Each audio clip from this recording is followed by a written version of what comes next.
Shakespeare. This play is in the public domain, and so photography and videography are permitted during this performance.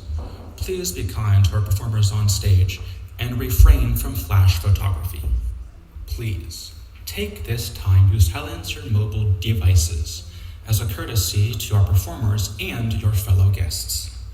And now, as is club tradition, please rise, if you are able, for the singing of God Save the King.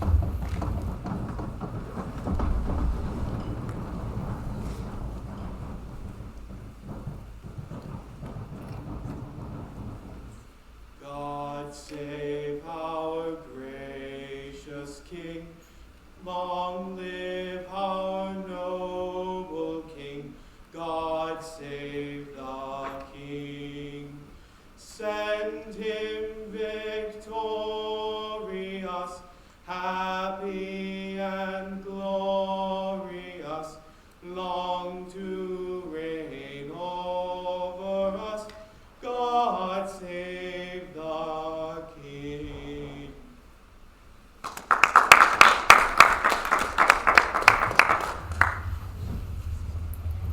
Thank you, and enjoy the show.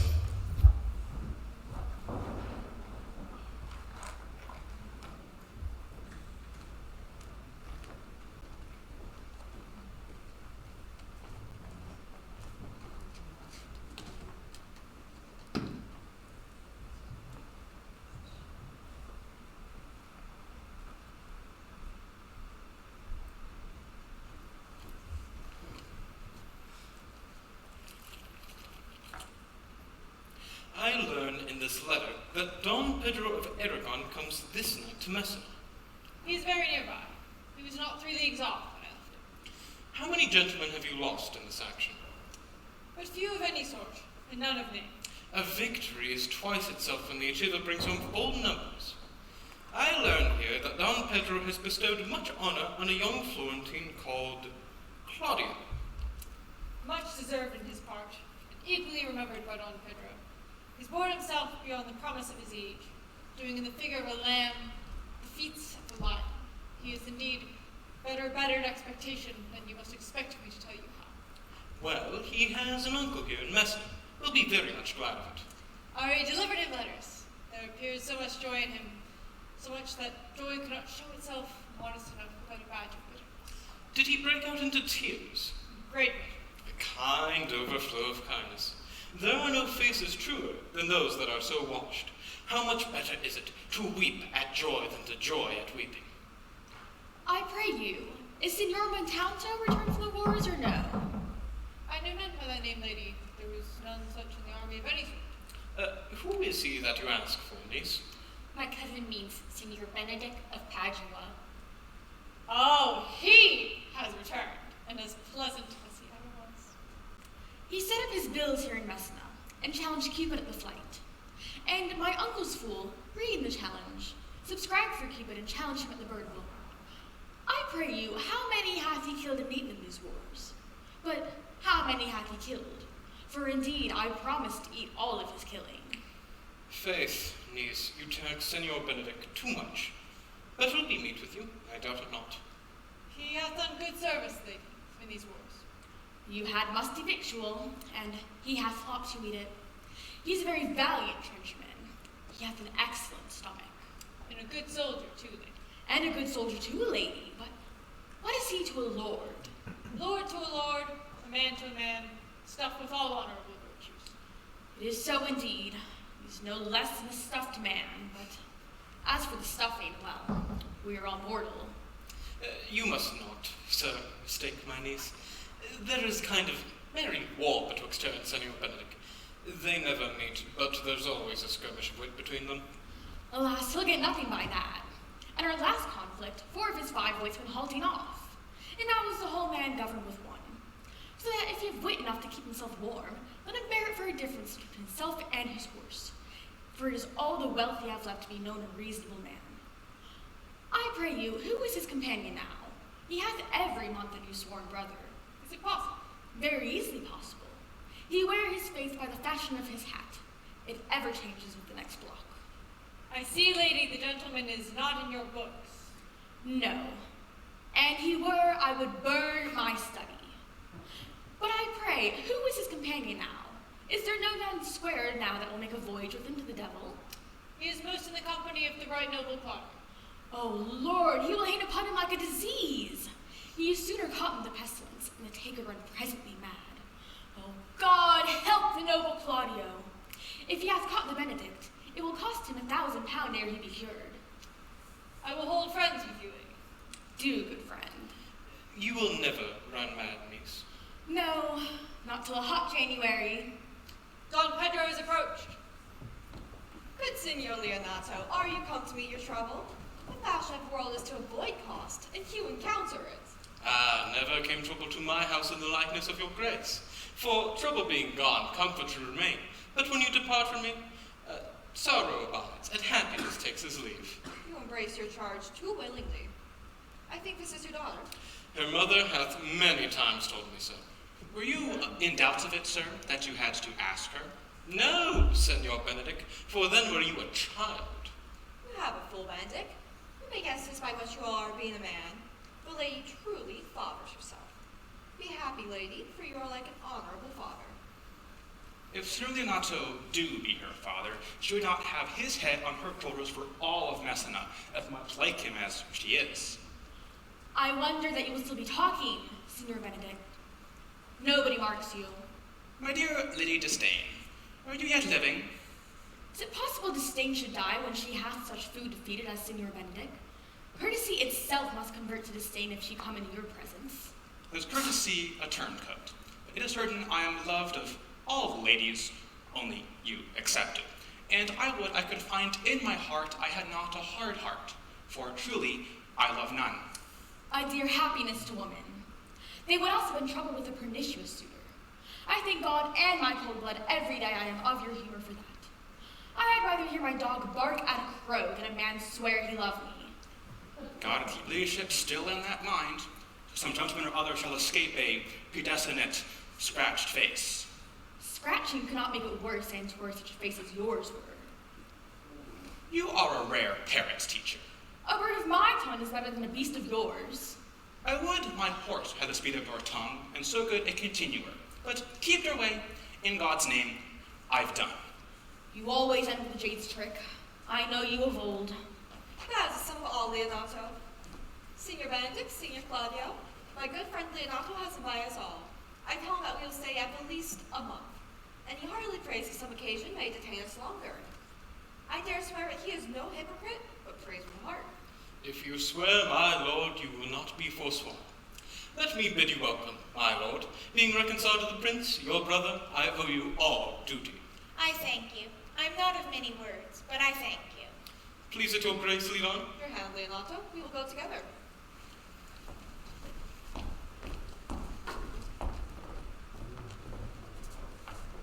Benedict.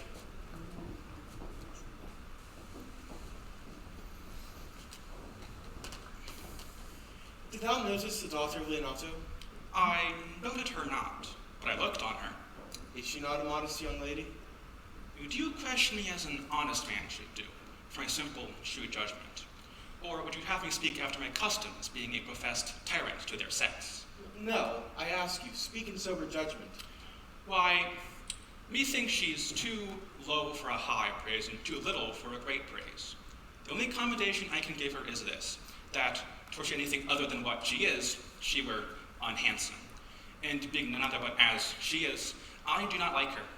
You think I'm in sport, but I tell you, I truly like her. Would you buy her, that you inquire after her? Can the world buy such a jewel? Yea, and a case to put it into. But speak you thus with a sad brow, or do you play the flouting jack to tell me Cupid is a rare hair finder, and Vulcan a rare carpenter? Come, in what key shall I take you to go in this song? In mine eye, she's the sweetest lady I ever looked upon. I can see it without spectacles. I can see no such thing. Now, there's her cousin, and she were not possessed by such a fury as far exceeds her in beauty as the 1st of May to the last of December. I hope you have no intention to turn husband, have you? Well, no. Although I did swear the contrary if Hero would be my wife. Is it come to this? At the road not one man will wear his cap with suspicion, and there will see a bachelor 80 again. Go to, in faith, and thou wilt see thrust thy neck into the yoke, wear the print of it, and sigh away Sundays. Oh look, Don Pedro has returned to seek you. What secret has held you here that you followed not to Leonatos? I would that your grace would constrain me to tell. I charge you on your allegiance. You hear, King Claudio, I can be secret as a dumb man. I would have you think so. But on my allegiance, mark you, on my allegiance, he is in love. With who? That is your grace's part. Mark how short his answer is. With Hero, Leonato's short daughter. If this were so, so were it uttered. Like the old tale, my lord, 'tis not so, and never 'twas so. But God forbid it should be so. Amen, if you love her, for the lady is very well worthy. You speak this to fetch me in, my lord. By my troth, I speak my thought. And by faith, I spoke mine. And by my two troughs and my two faiths, my lords, I spoke mine. That I love her, I feel. That she is worthy, I know. That I neither feel how she should be loved, nor know how she can be worthy, is an opinion fire will not melt out of me. I will die in it at the stake. You are ever an obstinate heretic in the despite of beauty. The woman conceived me, I thank her. She likewise brought me up, I give her most humble thanks. But then I will have a horn winded in my forehead, or hang my bugle and an invisible baldric. All women shall pardon me. Because I will not do them the wrong to mistrust any. I will do myself the right to trust none. And the finest with which I may go, the finer, I will live a bachelor. I will see you, before I die, look pale with love. With anger, with sickness, or with hunger, never but with love. If you prove that you ever lose more blood in love than again, but with drinking, pluck out mine eyes with a bella baker's pen, hang me over the door of a brothel house as a sign of blind Cupid. Well, if you ever fall from his faith, you will prove a notable argument. If I do, hang me in a bottle like a cat, and shoot at me. And he that hits me, let him be clapped on the shoulder and called Adam. Well, as time shall try. But in time, the savage bull doth bear the yoke. The savage bold may, if ever the sense of a Benedict bear it, pluck out the bull's horns and set them in my forehead. Let me be vilely painted. In such great letters as the write, here you may see good horse for hire, let them signify under my sign, here you may see Benedict the married man. And if that should ever happen, thou would be hornman. No, for Cupid has not spent all his quiver in Venice. He will quake for us shortly. I'll look for an earthquake too, then. Well, you will temporize with the hours. In the meantime, Signor Benedict, prepare to Leonatos and commend me to him. Tell him I will not fail him in supper, for indeed he has made great preparation. I have almost patterned me enough for such an embassage, and so I commit you. To the tuition of God, from my house, if I should have it. The 6th of July, your loving friend, Benedict. Nay, mock not, mock not. The body of our discourse is sometimes ordered with fragments, and the guards are but slightly based on neither. Ere you flout old ends any further, examine your conscience. And so, I leave you. My liege, your highness may now do me good. My love is yours to teach. Teach it but how, and see how apt it is to learn any hard lesson may do thee some good. Hath Leonato any son, my lord? No child but Hero, she's his only heir. Do you affect her, Claudio? Oh, my lord, when you went on your outward action, I did look upon her with a soldier's eye, but I did know that I had a rougher task at hand. Well, I've since returned, and the war thoughts have left my mind, and in their vacancy have been filled with thoughts of how fair young Hero is. To say I like her ere I went to wars. You will be like a lover presently, and tire of a hero of a book of words. If you do love fair Hero, cherish it, and I will break with her and with her father, and she will be yours. Was it not to his end that you began to twist so fine a story? Oh, how sweetly you do minister to love, and know it by its complexion. But I tell you, even though my liking may sudden seem, I would have saved it with a longer treatise. Wouldn't Eve bridge much broader in the flood? The fairest grant is in the necessity. Look over serve is fit. And then once you love, I will fit you with the remedy. I know we will have reveling here tonight. I will take your part in some disguise, and tell fair Hero that I am Claudio. And in her bosom I'll enclasp my heart, and take her curing prisoner with the force of my amorous tale. Then after to her father will I break, and his good will obtain, and she will be yours. In practice, let's put it presently.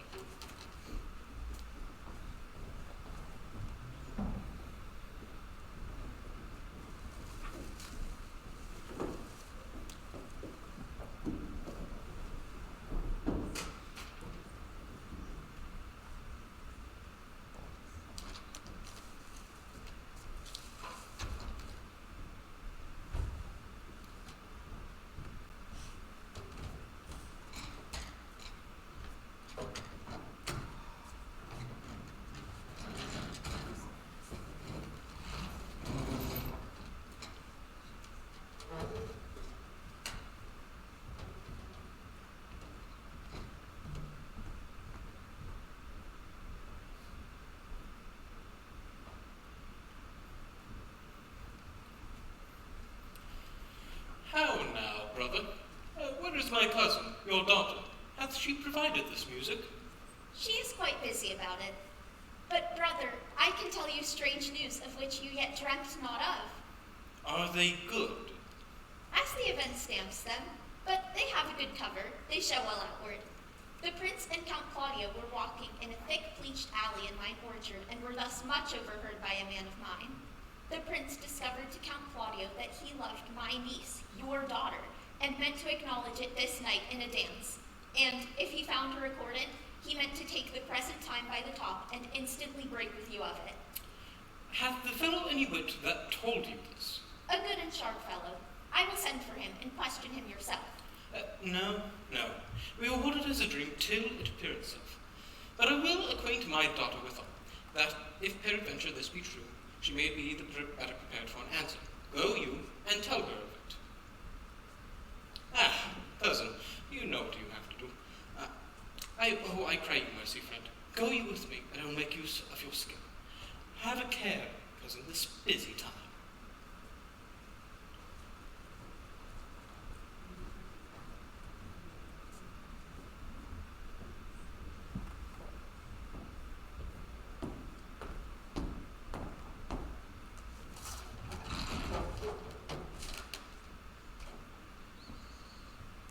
What the good year, my lord? Why are you thus out of measure sad? There is no measure in the occasion that breeds. Therefore, the sadness is without limit. You should hear reason. And when I have heard it, what blessing brings it?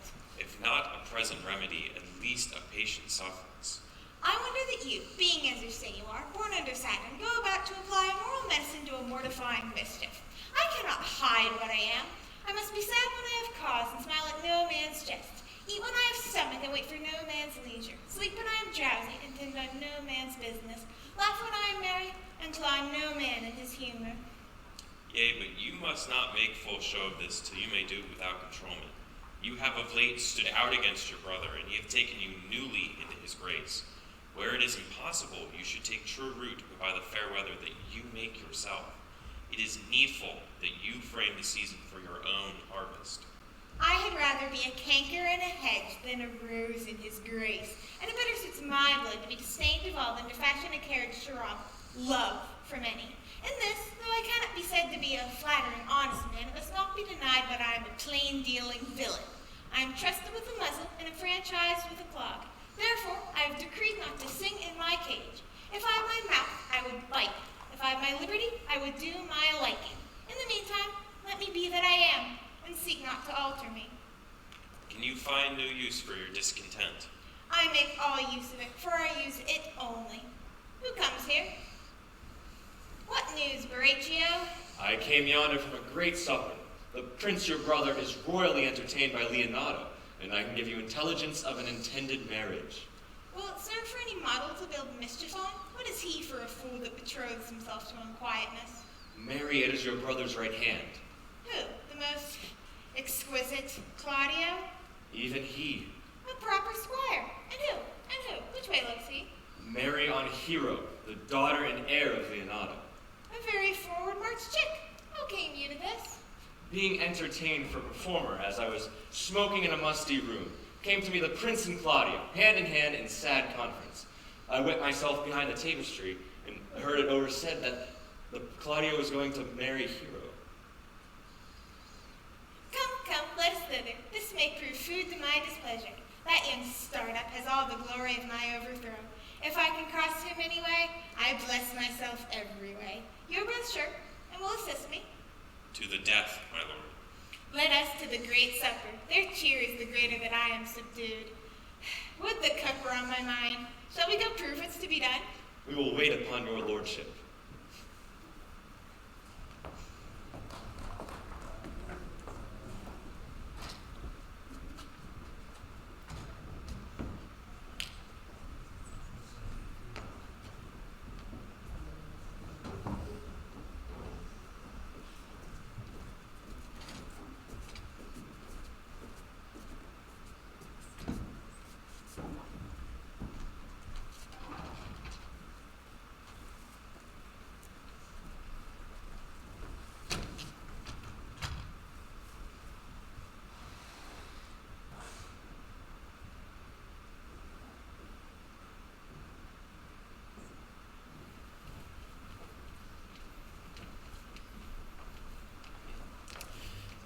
Was not Count John here at supper?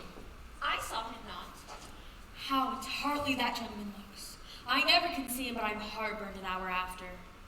He is of a very melancholy disposition. You were an excellent man that were made just in the midway between him and Benedict. One is too like an image and says nothing. The other, like my lady's eldest son, evermore tattling. Then have Senor Benedict's tongue in Count John's mouth, and have Count John's melancholy in Senor Benedict's face. With a good leg and a good foot, uncle, and money enough in his purse, such a man could win any woman in the world if he could get her goodwill. By my troth, niece, you will never get your husband if you be so shrewd of your tongue. In faith, she's too cursed. Too cursed is more than cursed. I shall lessen God's sending that way.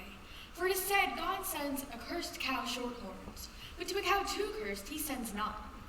So, by being too cursed, God will send you no horns.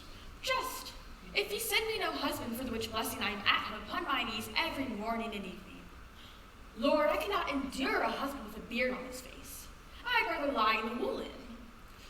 You may light on a husband that hath no beard. What should I do with him? Dress him in my apparel and make him my waiting gentlewoman? He that hath a beard is more than a youth, and he that hath no beard is less than a man. And he that is more than a youth is not for me, and he that is less than a man, I am not for him. Therefore I shall even take 6 pence in earnest to the bear herd, and lead his apes into hell. Well then, go you into hell? No, but to the gate. And there the devil will greet me like an old cuckold with horns, and say, Get you to heaven, Beatrice, get you to heaven. Here's no place for you maids. And so deliver I up my apes and away to St. Peter for the heavens. There he shows me where the bachelors sit, and we live as merry as the day is long. Well, niece, I trust you will be ruled by your father. Yes, faith, it is my cousin's duty to make courtesy and say, Father, as it please you. But yet, for all that, cousin, let him be a handsome fellow. Or else, make another courtesy and say, Father, as it please me. Daughter, remember what I told you. If the prince do solicit you in that kind, you know your answer. The fault will be in the music, cousin, if you be not wooed in good time. But if the prince be too important, tell him there is measure in everything, and so dance out the answer. For hear me, hero, wooing, wedding, and repentance is as a Scottish jig, a measure and a single pace. The first suit is hot and heavy as a Scottish jig, and full as fantastical. The wedding, merrily modest as a measure, full of state and ancientry. And then comes repentance, and with his bad legs fall into the syncopace faster and faster till he sink into his grave. Cousin, you apprehend passing shrewdly. I have a good eye, uncle. I can see church by daylight. The revelers are entering, brother. Make good room.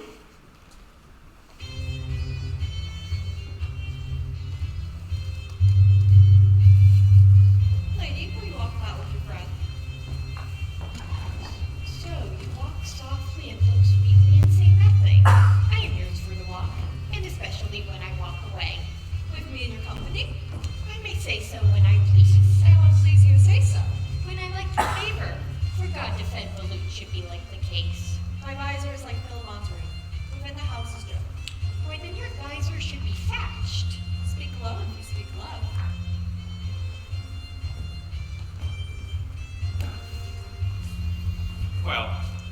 you did like me. So not would I, for I have many ill qualities. Which is one. I say my prayers aloud. I love you all the better. The hearers may cry, Amen. God matched me with a good dancer. Amen! And God keep him out of my sight when the dance is done. No more words. The clerk has answered. I know you. You are Signor Antonio. At a word, I am not. I would recognize you from the waggling of your head. To tell you true, I counterfeit him. You could not do the man so ill well unless you were the very man. Come now, this is his dry hand up and down. You are he, you are he. At a word, I am not. You think I would not recognize you by your excellent wit? Can virtue hide itself? Graces appear, and there's an end. Will you not tell me who told you so? No, you shall pardon me.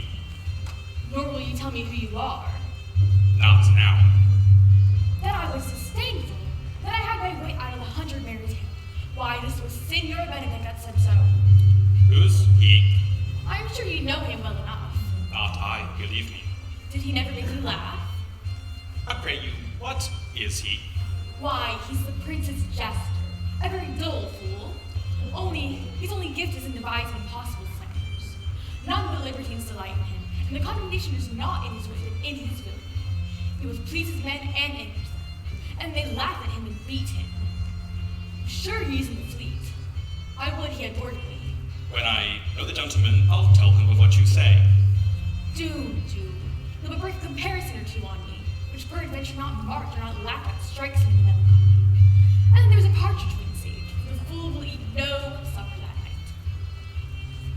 You must follow the leaders. In every good thing. Nay, if they lead to any ill, I will leave them at the next turning.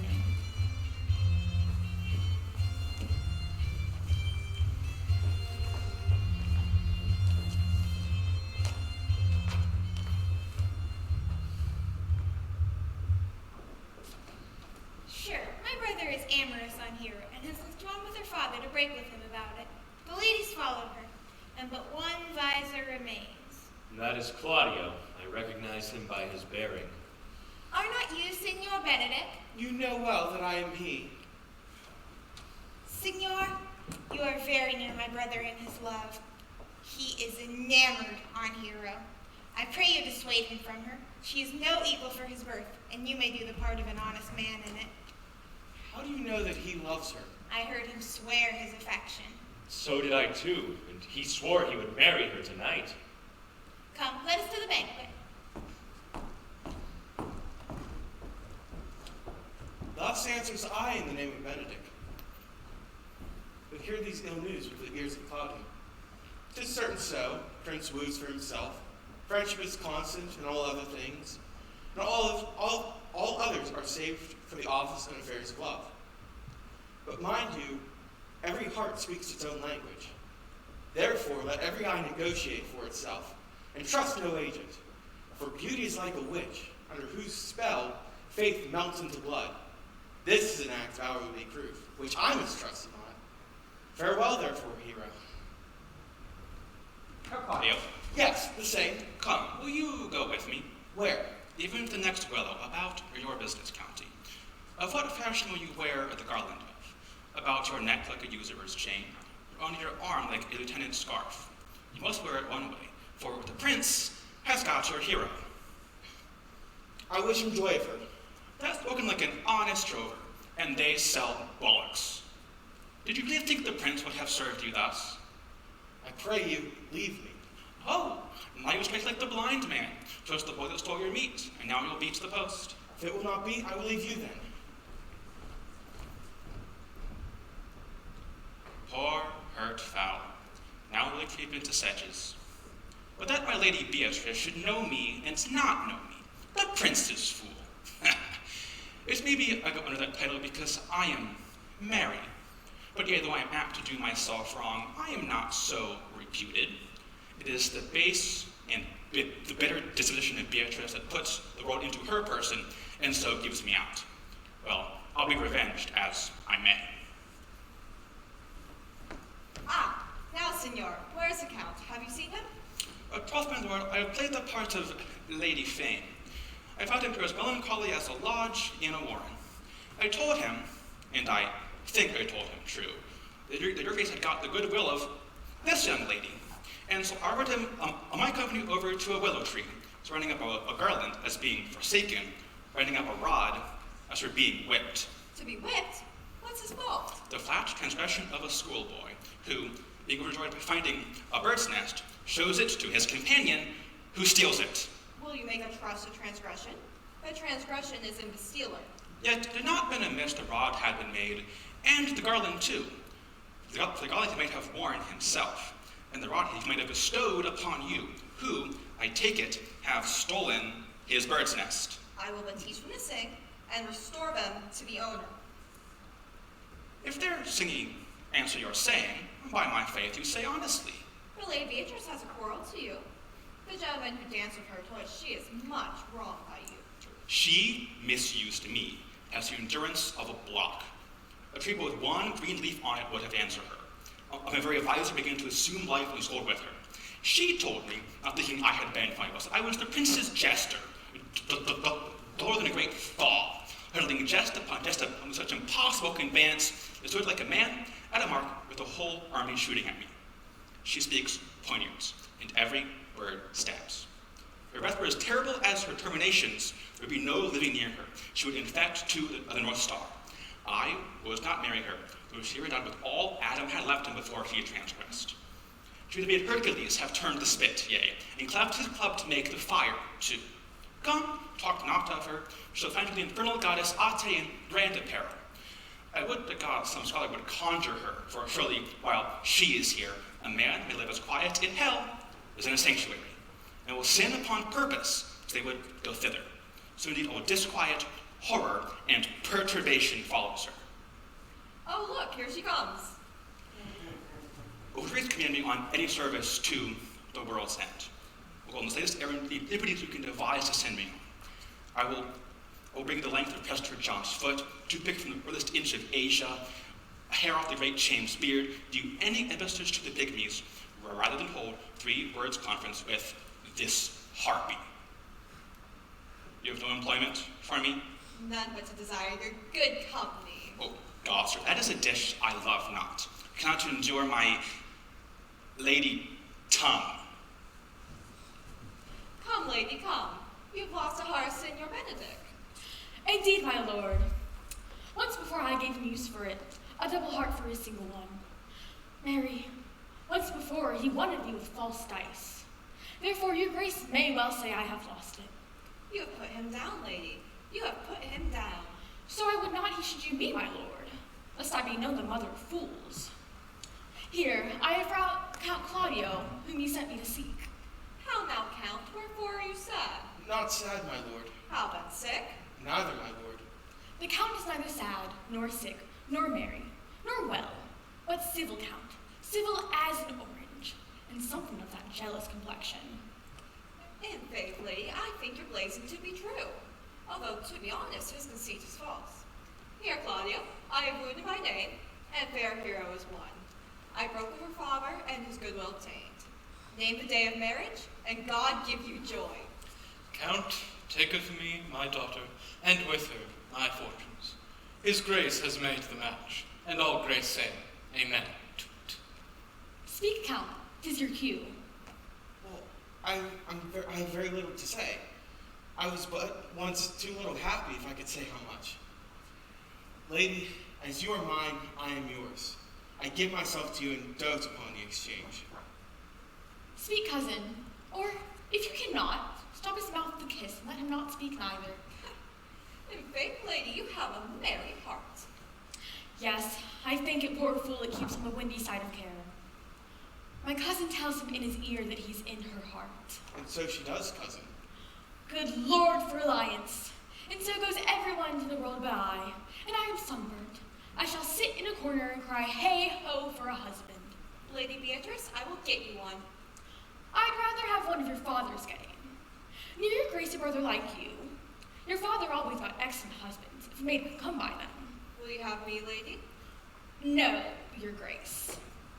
unless I might have another for working days. Your grace is too costly to wear every day. But I beseech your grace, pardon me. I was born to speak all mirth and no matter. Your silence most offends me. And to be married best becomes you, for out of a question you were born at a merry hour. No, but sure, my lord.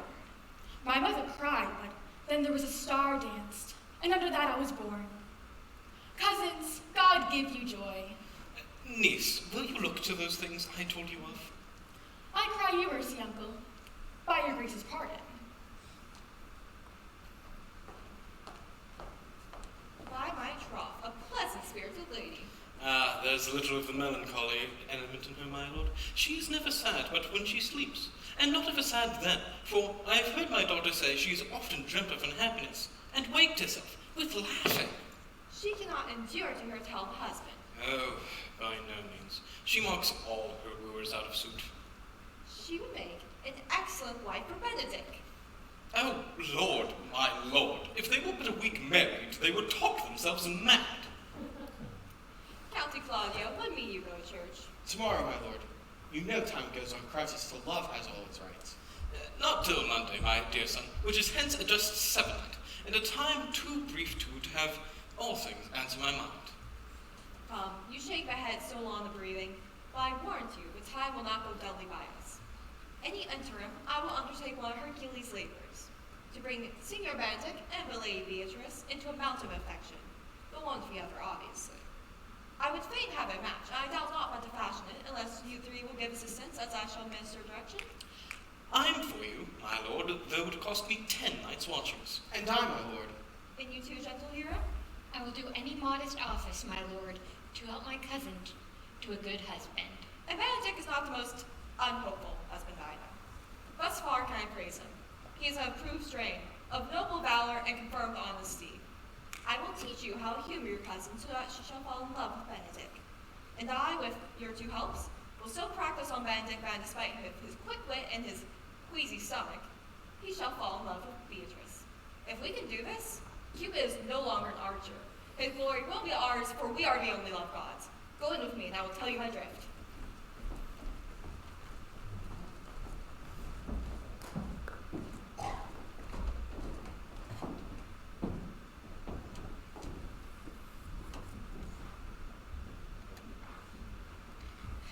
It is so.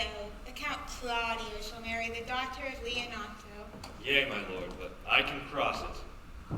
Any bar, any cross, any impediment will be medicinable to me. I am sick in displeasure to him, and whatsoever comes athwart his affections ranges evenly with mine.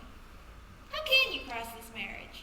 Not honestly, my lord, but so covertly that no dishonesty shall be seen within me. Show me briefly how.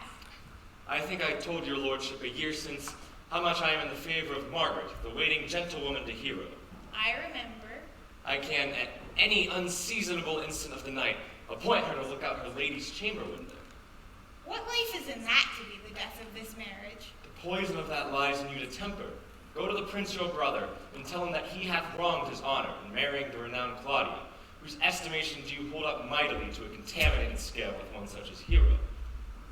What proof shall I make of that? Proof enough to misuse the prince, to vex Claudio, to undo Hero, and to kill Leonato. Have you any other issue? Only to despite them I will endeavor anything. Then go, find a meet hour to draw Don Pedro and Count Claudio alone.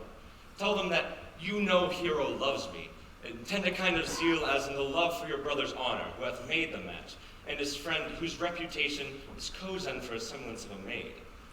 They will need proof of this. Give them instances where I call Margaret Hero, and Margaret terms me Claudio. This will be proof enough of Hero's disloyalty, and all the preparations shall be overthrown. Grow this to an adverse issue it can. I will put it into practice. Be cunning in the working thus, and your fee is 1,000 ducats. Be constant in your accusation, and my cunning shall not shame me. I will presently go learn their day of marriage.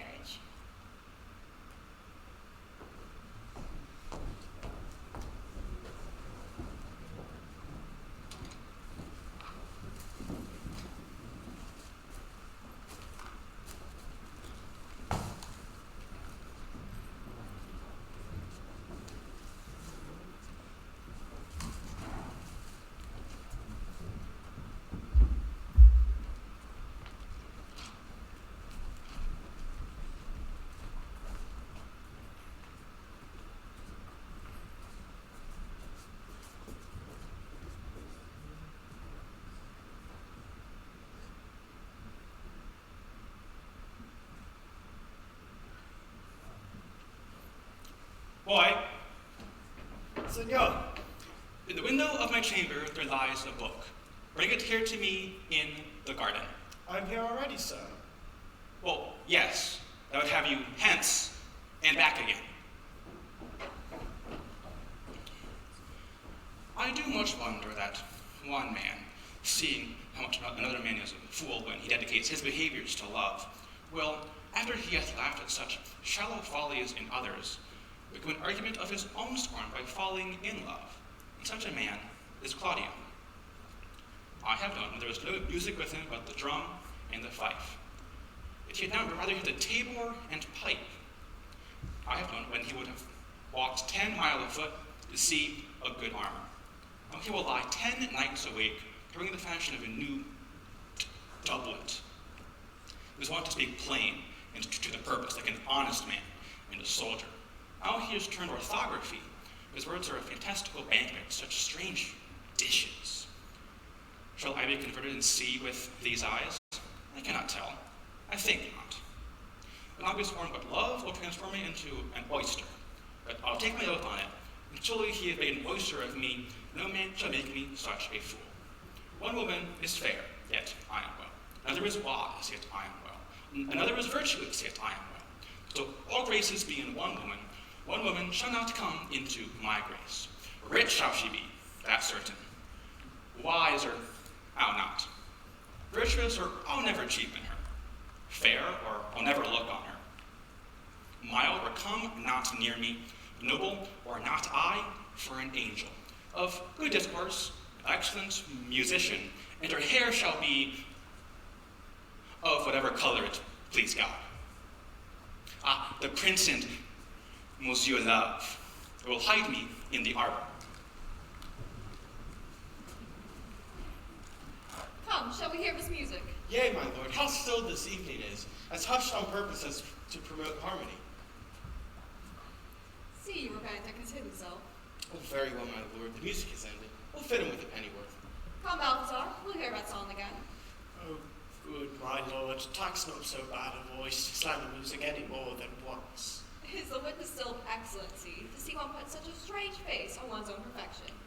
I pray you, sing, and let me woo no more. Yea, since you speak of wooing, I will sing. Since many a man doth begin his suit, to her he thinks not worthy, yet he woos, yet he will swear he loves. Nay, pray thee, sing, or, if you will hold a longer argument, do it in notes. Note this before my notes, there is not a note of mine that is worth the noting. Why, these are very gorgeous where he speaks. Note notes, forsooth, and nothing. Now, divine air, now is his soul ravished. Is it not strange sheepscot should hail souls from men's bodies? Well, a horn for my money, when all's done. Sign of war, ladies, sign of war. Then Curtis sailors have one foot in the sea and one on the shore. To one thing constant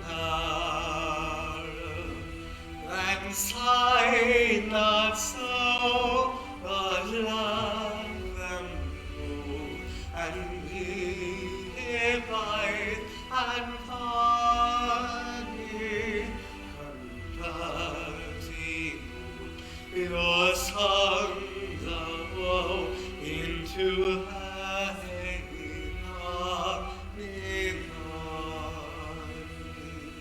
sing no more, Tito, sing no more of songs of woe and happy.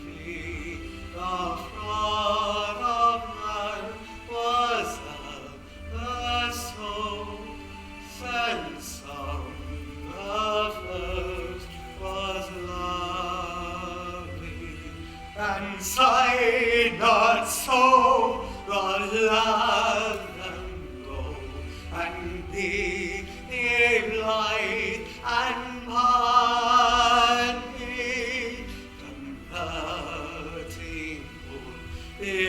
sounds of woe into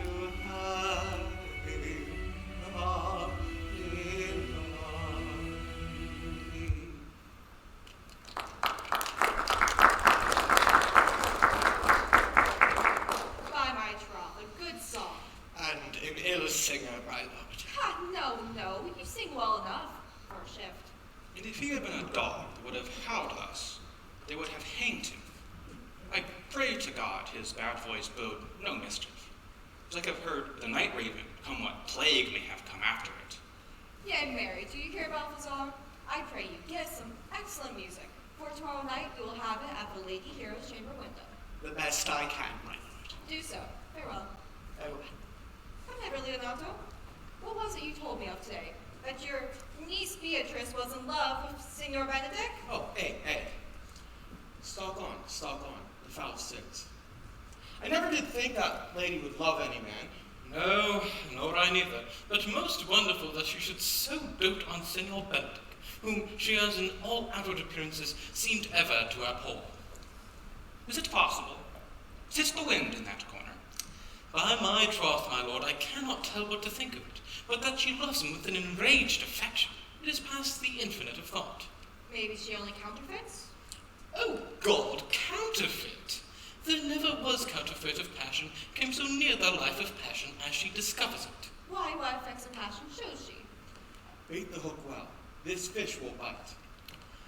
What effects, my lord? She will sit you. You heard my daughter tell you how. How? I pray you, you amaze me. I would have thought her spirit invincible to all assaults of affection.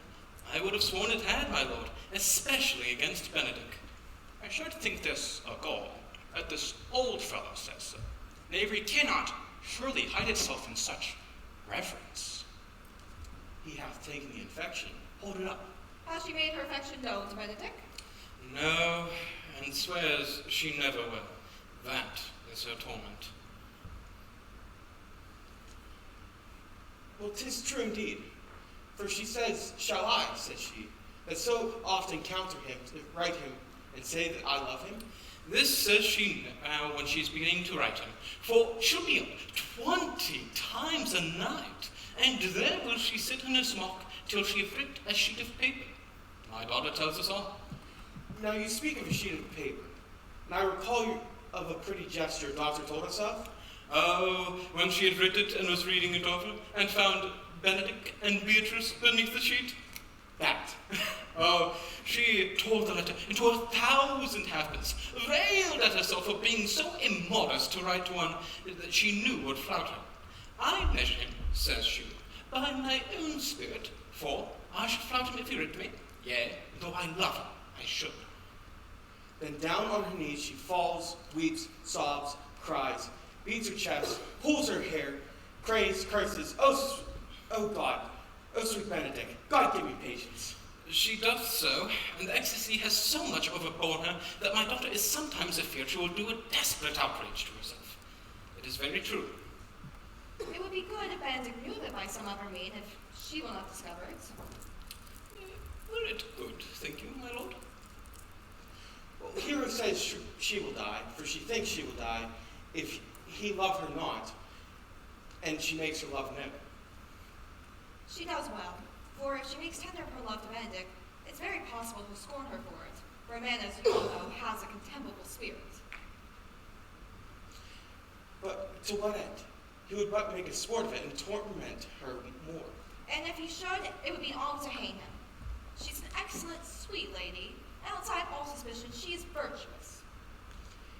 And I take her to be wise.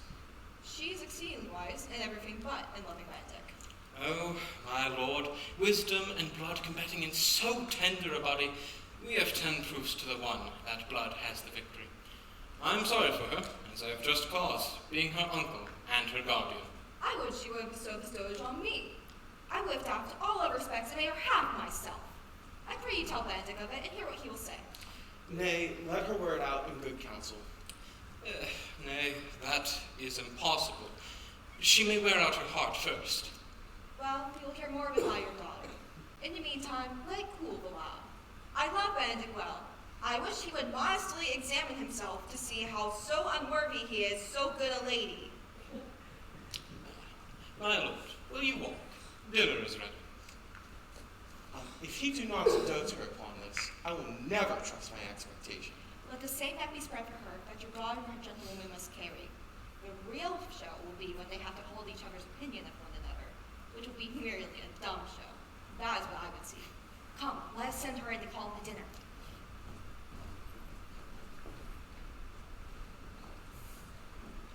This can be no trick.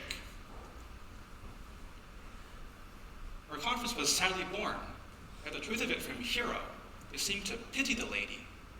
It seems her affections have their full bent. Love me, it must be requited. Hear how I am censured. They say I will bear myself proudly if I perceive the love to come from her. They say, too, that she would rather die than give any sign of affection. I never did think to marry. I must not seem proud. Happier they can hear their detractions and put them to mending. They say the lady is fair. It is so. They say the lady is virtuous. Is it truth? I cannot reprove it. And wise, but in loving me? Why, that shall be no great argument for her wit, nor no great detraction against her folly, for I will be horribly in love with her.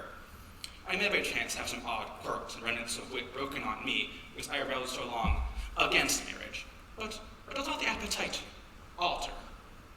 A man loves the meat in his youth that he cannot endure in his age. Short quips and sentences, these paper bullets of the brain, all a man from the career of his humor? No, the world must be peopled. And when I said I would die a bachelor, I never did think I would live till I were married. She was Beatrice, but this day she's a fair lady. I do spy some marks of love in her. Against my will, I've been sent to bid you come in to dinner. My lady Beatrice, I thank you for your pains. I took no more pains for your thanks than you take pains to thank me. If it had been painful, I would have not come. You take pleasure, then, in the message.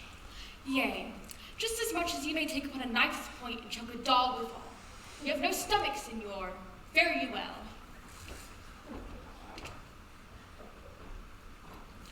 Against my will, I am sent to bid you come in to dinner. There's a double meaning in that. I took no more pains for these things than you took pains to thank me. That is much to say, any pains I take for you is as easy as thanks. I do not take pity of her. I'm a villain. If I do not love her, I am a liar. I will go and get her picture.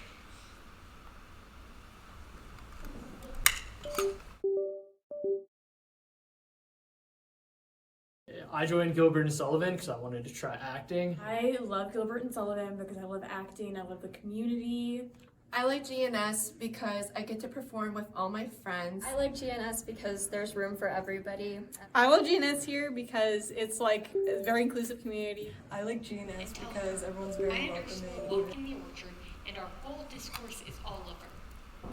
Say that thou ever heardst us, and bitter steel into the pleached bower, where honeysuckles ripened by the sun refuse the sun to enter. Like favorites, made proud by princes that advance their pride against the powers that bred it. There will she hide her, to listen or propose. This is thy office, fare thee well in it, and leave us alone. I'll make her come, I warrant you presently. Now, Ursula, when Beatrice doth come, as we do trace this alley up and down, our talk must only be of Benedick.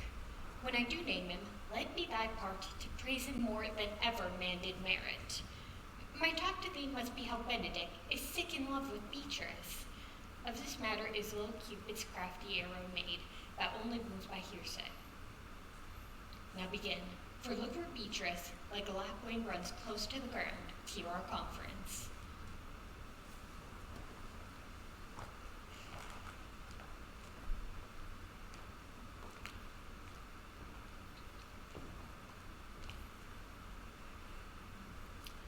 No, truly, Ursula.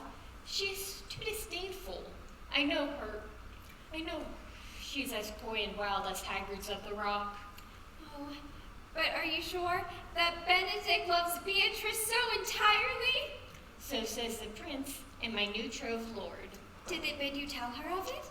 They did entreat me to acquaint her of the idea, but I told them, if they love Benedict, to wish him wrestle with affection, and never let Beatrice know of it. Oh, why would you do so? Does not the gentleman deserve as full and fortunate a bed as one for Beatrice to couch upon? O God of love, I know he doth deserve as much as may be yielded to any man, but nature never framed a woman's heart of prouder stuff than that of Beatrice. Disdain and scorn ride sparkling in her eyes, misprizing what they look upon, and her wit values itself so highly that all matters else seem weak. She cannot love, nor take no shape, nor project of affection. She is so self-endeared. Sure, and I think it for the best that she not know Signor Benedict's affection, lest she make a sport of it. You speak the truth. I never yet saw a man, how wise, noble, young, how rarely featured, but she would spell him backwards. If fair-faced, she should swear the gentleman should be her sister. If tall, a lance, ill-headed. If low, an agate, very vilely cut. If speaking, a vein blown with all the winds. If silent, a block moved with none. So puts she every man the wrong side out, and never gives to truth and virtue what simpleness and merit purchaseth. True, true. Such carping is not commendable. No, not to be so odd and from all fashions as Beatrice is, cannot be commendable. But who dare tell her so? If I should speak, she would laugh me out of myself. Oh, she would mock me into air, press me to death with wit. Therefore, like Benedict, like covered fire, consume away in sighs, waste inwardly. It were a better death than die with mocks, which is as bad as die with tickling. Oh, but tell her of it. Hear what she will say. No, rather I will go to Benedict and bid him to fight against his passions, and truly I'll devise some honest slanders to stain my cousin with. One doth not know how much an ill word may poison liking. Oh, do not do your cousin such a wrong. For one so witted, so talented and smart, she is a prize to be had. And for all of her wit, it would be foolish not to go for someone like Signor Benedict. He is the only man of Italy. Always excepted my dear Claudio. I pray you not be angry with me, madam, for speaking such the fancy of Signor Benedict, but for argument, shape, bear, and valor, his rapport goes foremost throughout Italy. He hath an excellent good name. His excellence did earn him ere he had it. When are you to be married, madam? Why, every day tomorrow. Come, go in. I'll show thee some attires and have thy counsel which is best to furnish me tomorrow. She's limed, I warn you, madam. We have caught her. If it proves so, then loving goes by haps. Some keep its kill with arrows, some with traps.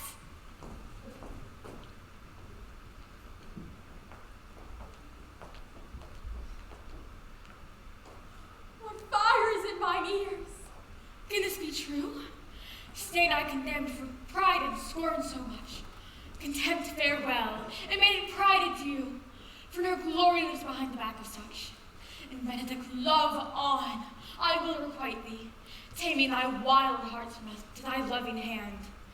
Thou kindness shall incite thee, thou dost love. For others say thou dost deserve, and I believe it better than accordingly.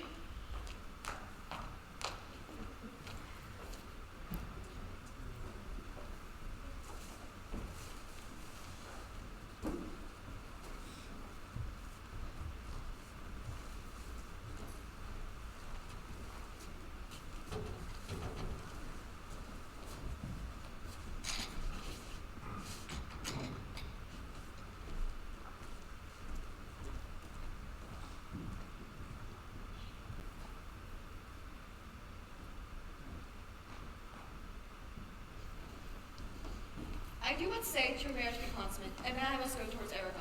I'll go with you, my lord. if you'll vouchsafe for me. No, that would be as great a soil in your marriage as to show a child a new coat and forbid him to wear it. No, I will only be bold with Benedict for his company.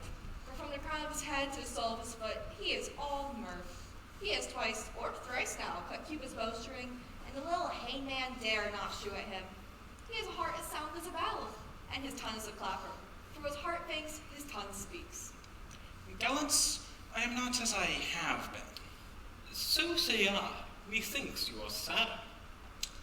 I think he be in love. Hang him, truant.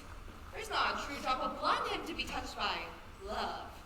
If he's sad, he wants money. I have the toothache. Draw it. Hang it. You must hang it first and then draw it after. What, sigh for the toothache? There is but your humor, or a word. Well, any man can master a grief, but the one who has it. Thus say I, the youth's in love.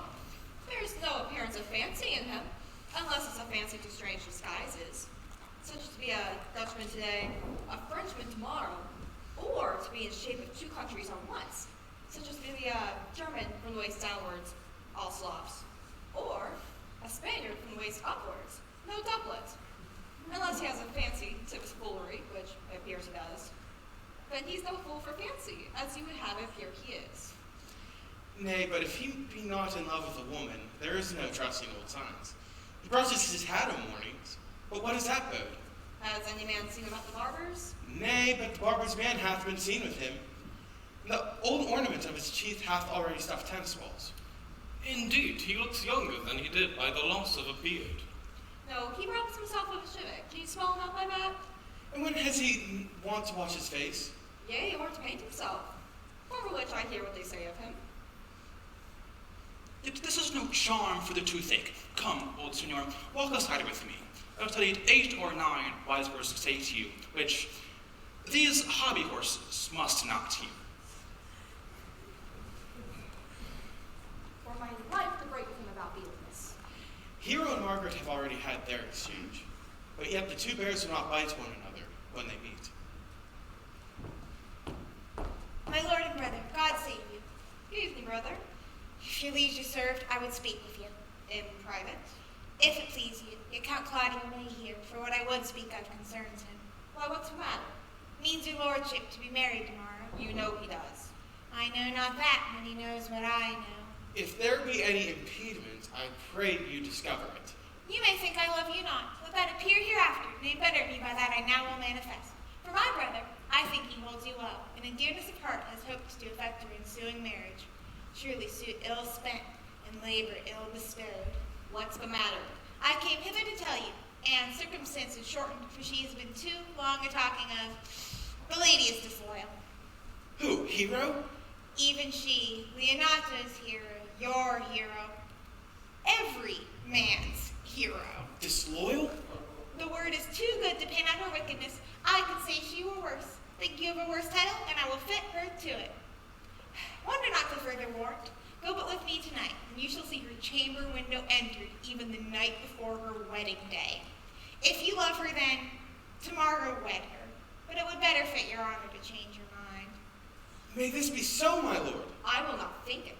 If you dare not trust that you see, confess not that you know. If you will but follow me, I will show you enough. When you have heard more and seen more, proceed accordingly. If tonight I find reason why I should not marry her, then tomorrow, before the congregation, where I should wed, there I will shame. And as I would for you to obtain her, I will join with you in disgracing her. I will disparage her no farther till you are my witnesses. Bear it coldly but till midnight, and let the issue show itself. Oh, day untowardly turned. Oh, mischief strangely thwarting. Oh, plague right well prevented. So shall you say when you have seen the sequel.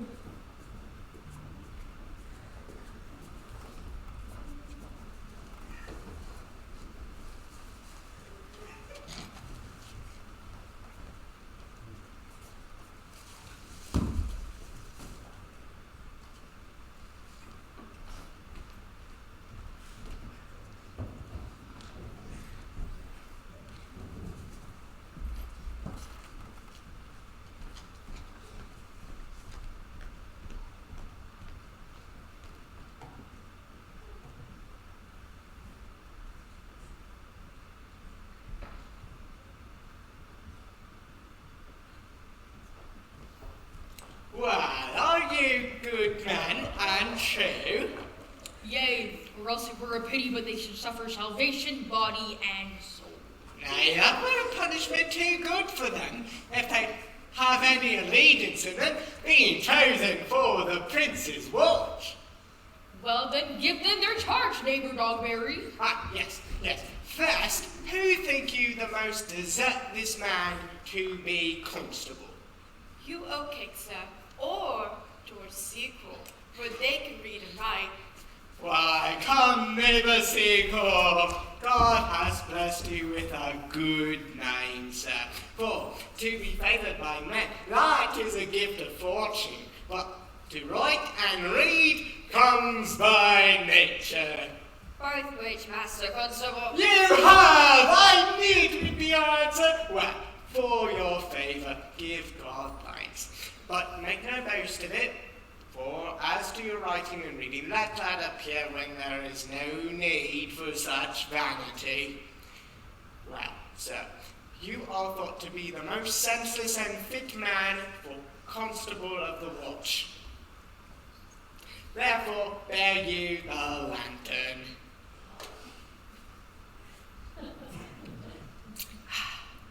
Well, this is your charge. You are to comprehend all thy grown men and bid any man stand in the prince's name. Or what if he will not stand? Why, then let him alone, and presently call the whole watch together, and give God thanks that you are rid of a knave. If he will not stand when he is bidden, he is none of the prince's subjects. Truly, and the watch is to meddle with none but the prince's subjects. Also, you are to make no noise in the streets, for the watch to babble and talk is most horrible and shall not be endured. We're more to sleep than to talk. We know what belongs to the watch. Aye, you speak like a most ancient and quiet watchman, for I do not see how sleeping can offend. Only make sure your beers be not stolen. Also, you are to call at all the alehouses and bid them who are drunk get them to bed. But what if they will not rest?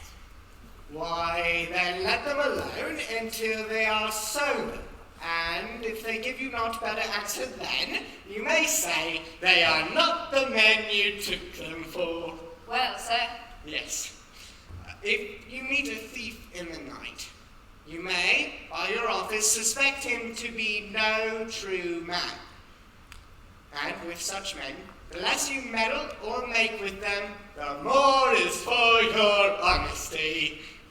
Or if we know him to be a thief, shall we not lay hands on him? Aye, by your office you may. But methinks that he who touched pitch will be defiled. The most peaceable way, if you are to take a thief, is to let him show himself who he is, and steal out of your company. You have always been known a merciful man, partner. Truly, I would not hurt a dog by my will, much more a man, if he had any honesty in him.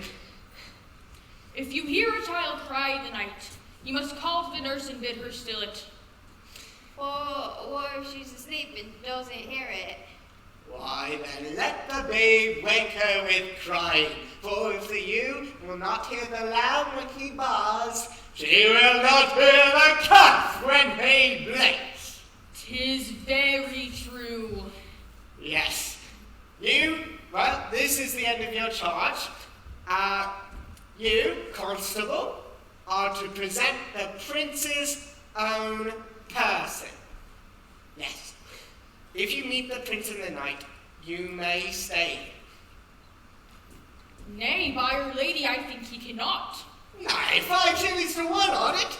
By any man who knows the law, he may stay him. Marry not without the prince be willing, for the watch is to offend no man, and it is an offence to say a man against his will. By our lady, I think it be so. Well, neighbours, good night. Keep your fellows' counsel, and your own. If there be any matter of weight chances, call me up. Well, adieu. Good night. Come, neighbour. Come, masters, we have our charge. Let us sit by the church bench until 2 in the morning and then to bed with all of us.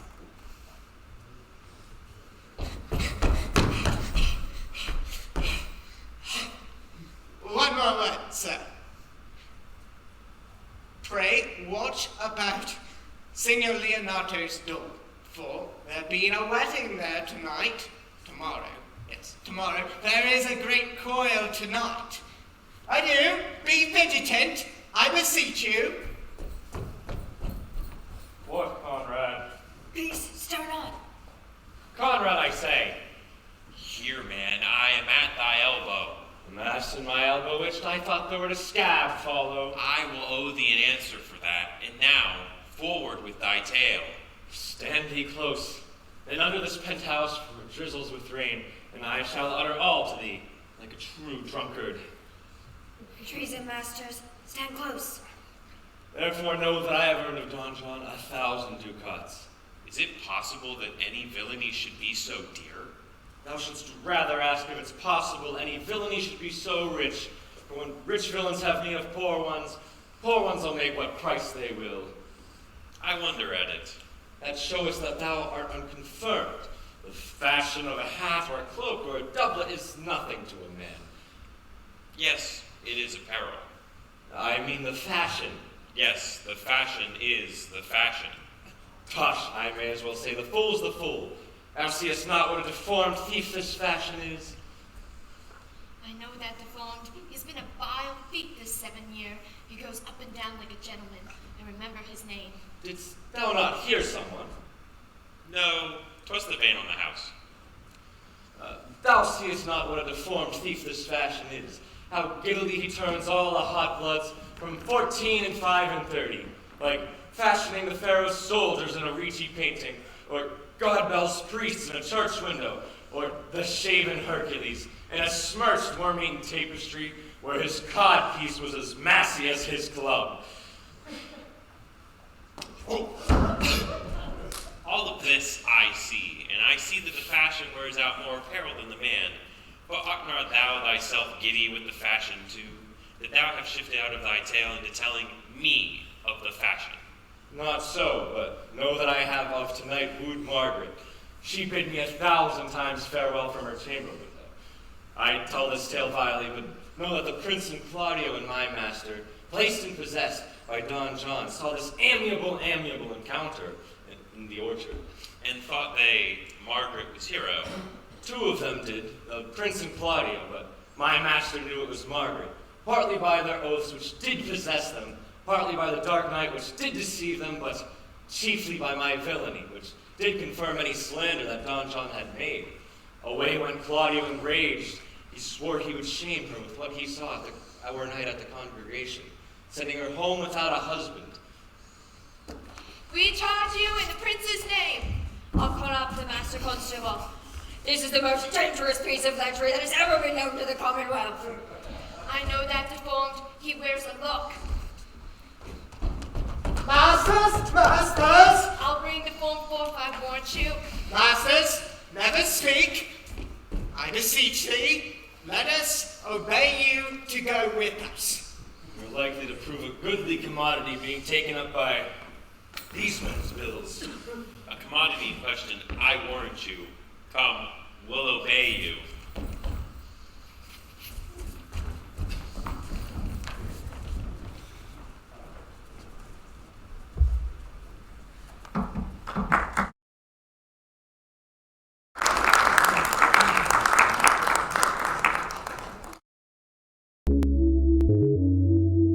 I joined Gilbert Sullivan because I wanted to try acting. I love Gilbert Sullivan because I love acting, I love the community. I like GNS because I get to perform with all my friends. I like GNS because there's room for everybody. I love GNS here because it's like a very inclusive community. I like GNS because everyone's very welcoming, even if like you don't have that much experience in theater. I like being a part of the GNS club because of the community among the cast and crew, as well as having the opportunity to perform at St. Vincent. The St. Vincent College Gilbert and Sullivan players perform classic works from Old English playwrights. we pride ourselves on being a tightly knit group that strives to put on stellar performances. Here in Gilbert and Sullivan, acting experience is not required and all are welcome. Come on down, it's a lot of fun.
The beat go.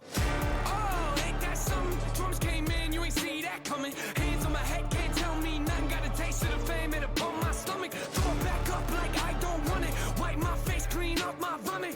OCD trying to push my buttons. I said don't touch it. Now y'all done it. I can be critical, never typical. Intricate with every syllable, I'm a criminal. Intimate but never political, pretty visual. Even if you hate it, I'll make you feel like you're in it though. You call me what you want, but never call me forgettable. Leave you deep in thought, I can never swim in the kiddie pool. Waited, I've been thinking the cinematic is beautiful. Man, I don't know if I'm making movies or music videos.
Ursula, wake my cousin Beatrice and desire her to rise. I will, lady. And bid her come hither. Well, draw. I think your other errata were better. No, pray thee, good Meg, ours this one. Are you sure? I swear your cousin will say that it's not so good. My cousin's a fool, and thou art another. I'll wear none but this. I like the new tire within, Excellency. If the hair were a thought browner, and your gown's in most excellent fashion. I saw the Duchess of Milan that did praises so. Oh, that exceeds, they say. By my troughs, but a nightgown in respect of yours. Cloth of gold, laced with silver, set with pearls, down sleeves and side sleeves, and skirts round underborne with a bluish tinsel. But for fine, quaint, and excellent fashion, yours is worth a 10 on it. God give me joy to wear it, for my heart is exceedingly heavy. 'Twill be heavier soon with the weight of a man. Fie upon thee, art thou not ashamed? Ashamed of what? Of speaking honorably? Is not marriage honorable in a beggar? Is not your lord honorable without marriage? You may have me say, saving a reference, a husband. And bad thinking do not rest true speaking. I'll offend nobody. Is there any harm in saying the heavier for a husband? None, I think, if it be the right husband and the right wife. Ask my lady Beatrice. Here she comes. Good morrow, coz. Good morrow, sweet hero. Why, how now? Do you speak in the sick tune? I am all out of other tune, methinks. Collapse into light of love, that goes without a burden. Do you sing it and I'll dance it? You light o' love with your heels. And if your husband have stables enough, then you shall see he shall lack no barns. Oh, illegitimate construction.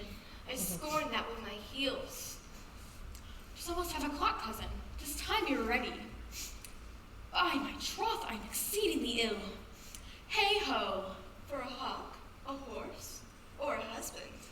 For the letter that begin them all. H. And you'll not be turned Turk. There's no more sailing by the star. What mean the fool, Tro? Nothing I, but God sends everyone his heart's desire. These gloves the Count sent me. They're an excellent perfume. I am stuffed, cousin. I cannot smell. A maid and stuffed? That's a goodly catching cold. Oh, God help me, God help me. How long have you professed apprehension? Ever since thou left it. Have not my wit become me rarely? It is not seen enough. You should wear it in your cap. By my troth, I am sick. Get you some of that distilled Cardius Benedictus. It is the only thing for such a qualm, and lay it on your heart. There, thou trickster with the thistle. Benedictus? Why Benedictus? Have you some moral, Miss Benedictus? Moral? By my troth, I have no moral meaning. I meant plain holy thistle. You may think, perchance, I think you're in love. Nay, fair lady, I am not a fool to list what I think, nor I think what I list, nor I cannot think. If I were to think my heart out of thinking, that you are in love, or that you will be in love, or that you can be in love. But Benedict was such another, and now he has become a man. He swore he would never marry, and yet now, in despite of his heart, he eats his meat without grudging. And how you may have converted him, I know not, but methinks you look with your eyes as other women do. What pace is that thy tongue keeps? Not a false gallop. Madam, withdraw. The prince, Count Claudio, Signor Benedict, Don John, and all of the fellows of the land have come to rescue away to the church. Come tell me good dress, good coz, good Meg, good Ursula.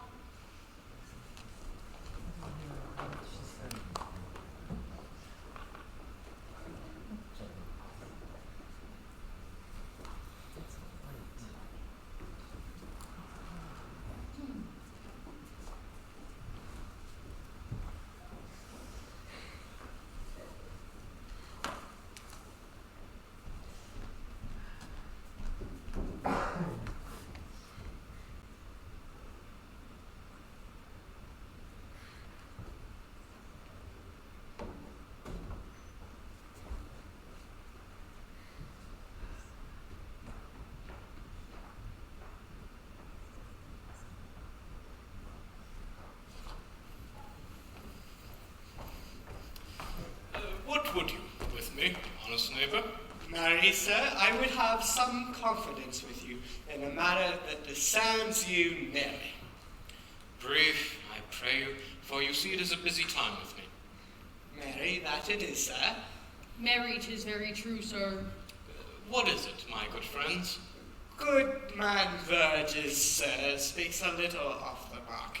An old man, sir, and his wits are not so blunt as, God help, I would desire they were. But, in faith, as honest as the skin between his brows. Yes, I thank God I am as honest as any man that is living. That is an old man. No honester than I. Comparisons are odious. Parables never Verges. Neighbors, you are tedious. It pleases your worship to say so, but we are but the poor Duke's officers. And faith, sir, for my own part, if I had as much tediousness as a king, I could find it in my heart to bestow it all on thine worship. All thy tediousness on me, huh? And £12,000 more, for I hear as good an exclamation of your worship as any man in the city, and though I be but a poor man, I am happy to hear it. And so am I. I would fain know what you have to say. Mary, our watch tonight, except in your worship's presence, have taken a couple of as errant knaves as any in Messina. Good man, Burgess, sir, an old man. Sir, he will be talking. As they say, when the age is in, the wit is out. God help us, it is a world to see. Well said, in faith, neighbour Verges. And God's a good man, and two men ride a horse, one must ride behind. An honest soul in face, sir, as ever broke bread he is. Well, God is to be worshipped, not all men are alike. Alas, neighbour. Indeed, neighbour, he comes too short of you. Our gifts that God gives. I must leave you. One word, sir. Our watch, sir, hath indeed comprehended two auspicious persons, and would have them examined before your worship this morning. Take their examination yourselves, and bring it me. I am now in great haste, as it may appear unto you. It shall be of sufficience. Drink some wine, ere you go. Farewell. My lord, they wait for you to give your daughter to her husband. I'll wait upon them. I am ready. Go, good neighbour Verges. Go get Francis Secord, and bid him bring his quill and inkhorn and meet to the jail. We are to examination these men. And we must do so wisely. Yea, and we shall spare for no wit, I warrant you. Here's some that will bring them to a non-com. Well, only get the learned writer and meet me at the jail. Wait for me.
Agnus, be brief, only to the plain form of marriage, and you shall recount their particular duties afterwards. Count, you come hither to marry this lady. No.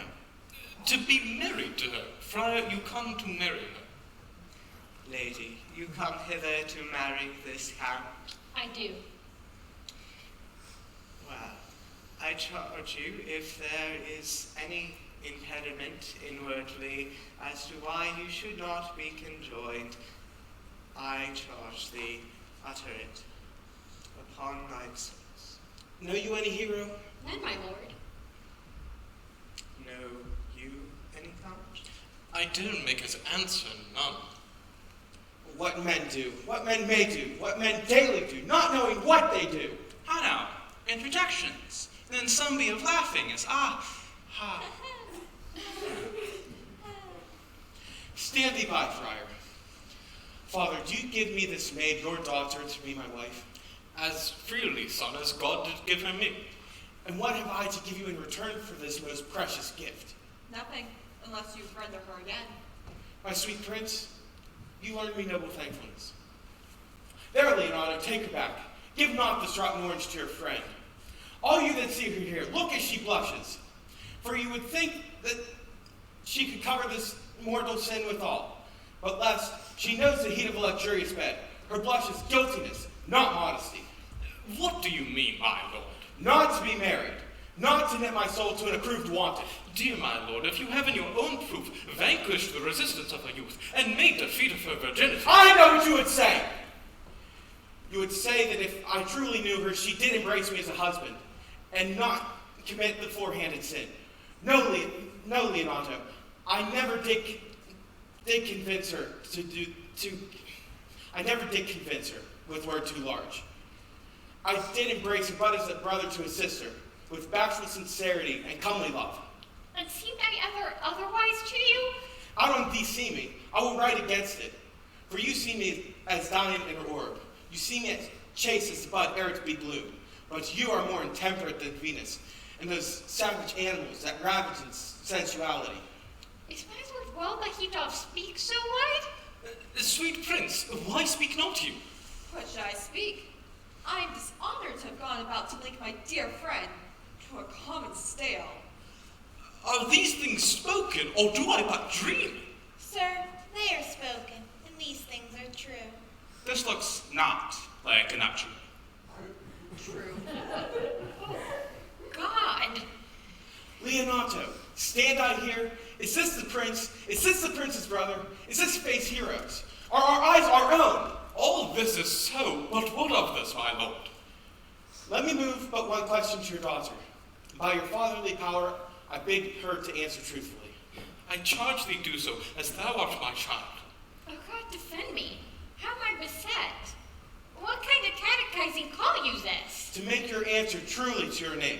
Is it not Hero? Who can blot that name out with any just reproach? Marry that can, hero. For hero's will can blot out hero's virtue. Now, who is the man you were talking with between 12 and 1 last night? If you are a maid, answer that. I talked with no one at that hour, my lord. Why, then you are no maiden. Leonato, I am sorry but you must hear.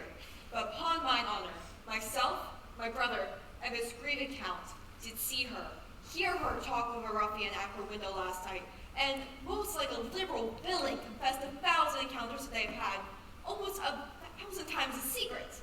Fie, they are not to be named, my lord, not to be spoke of. There is not chastity enough in language without offense to utter them.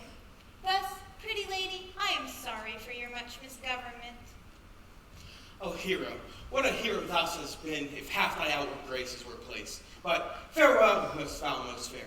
Farewell, most pious purity and pious impurity.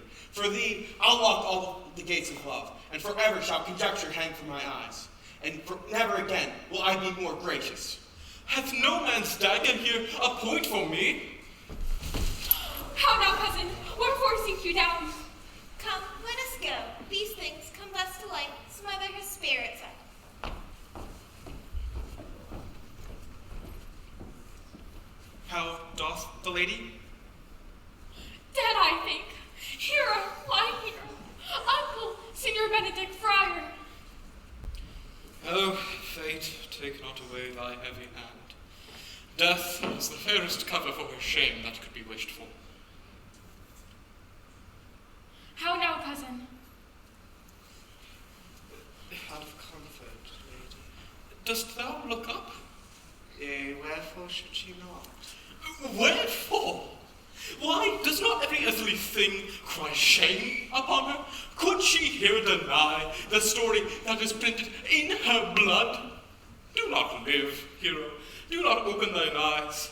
For did I think thou wouldst not quickly die, thought I thy spirits were stronger than thy shames. Myself would, on the reroad of reproaches, strike at thy life.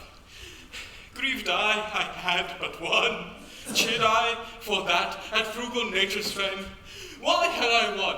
Why wast thou ever lovely in my eyes? Why had I not, with a charitable hand, took up a beggar's issue at my gates, who, smirted thus, and mired within to me, I might have said, no part of it is mine. This shame derives itself from unknown loins. But mine, and mine I loved, and mine I praised, and mine I was proud on. Mine so much that I was myself to myself, not mine, valuing of her. Why, she's fallen into a pit of ink, which the white sea hath dropped, too few to wash clean again, and so too little to give season to her foul, tainted flesh. Sir, be patient. For my part, I am so tired with wonder, I know not what to say. On my soul, my cousin is belied. Lady, were you her bedfellow last night? No, truly not. Although until last night I have this 12-month been her bedfellow. Confirmed, confirmed. Oh, that which is made stronger before was barred up with ribs of iron. But the two princes lie, and Claudio lied, who, speaking of her foulness, washed it with tears. Hence from her, let her die. Hear me a little, for I've only silent been so long, and given way unto this course of debauchery. Having marked of the lady, I have witnessed 1,000 blushing apparitions start into her face, 1,000 innocent shames beat away in angel whiteness, and in her eyes a fire to burn away the airs which these princes hold against her maiden true. But trust not my observations, nor my reading, the tenor of my book. Trust not my calling, reverence, age, nor divinity. This sweet lady lie not here in some biting air. Friar, it cannot be. Thou seest that all the grace she hath left, she will not add to her damnation a sin of perjury. Why seekest thou then to cover with excuse which appears now in proper nakedness? Lady, who is it that thou art accused of? They know who do accuse me. I know none. If I know more of any man alive than that which maiden modesty doth warrant, let all my sins lack mercy. O my father, prove you that I spoke with any man at our sad meet, or that I yesternight maintained the change of words with any creature. Refuse me, hate me, torture me to death!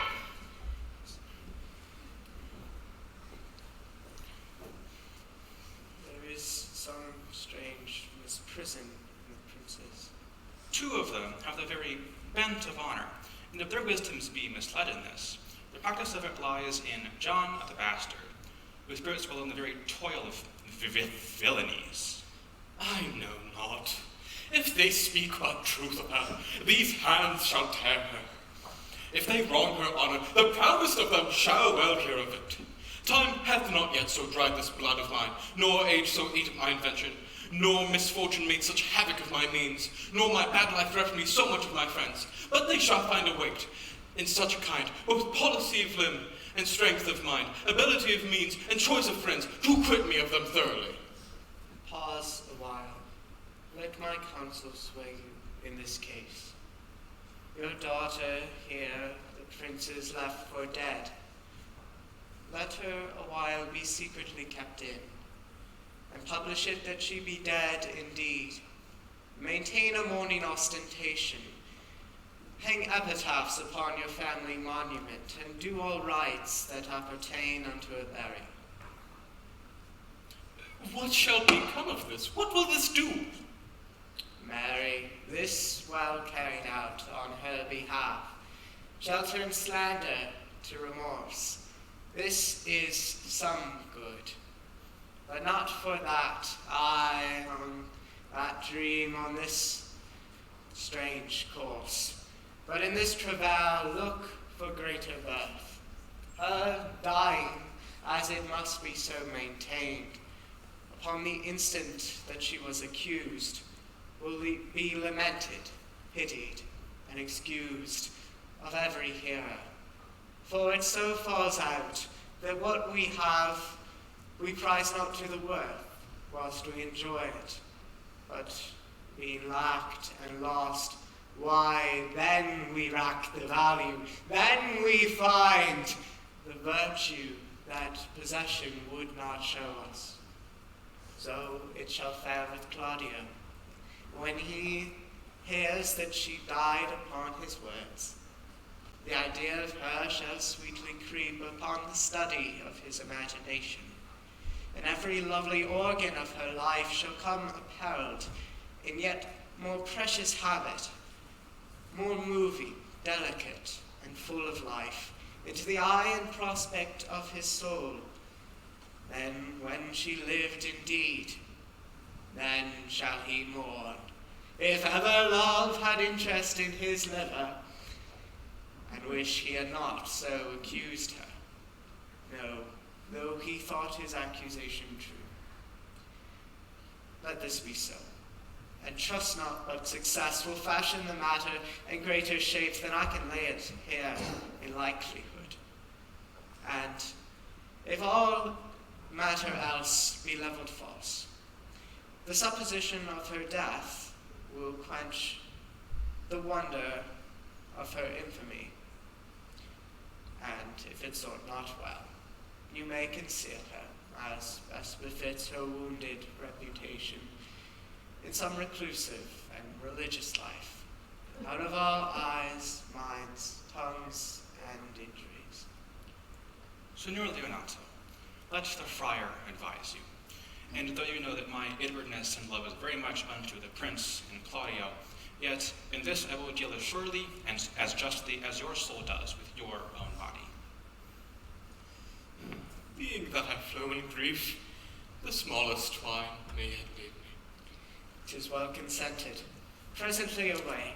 'Tis strange sore, strangely they strain the cure. Come, lady, die to live. This wedding day is perhaps but prolonged.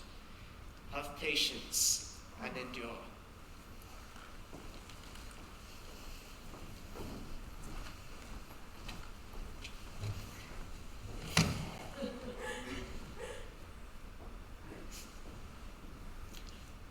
Lady Beatrice, have you wept all this while?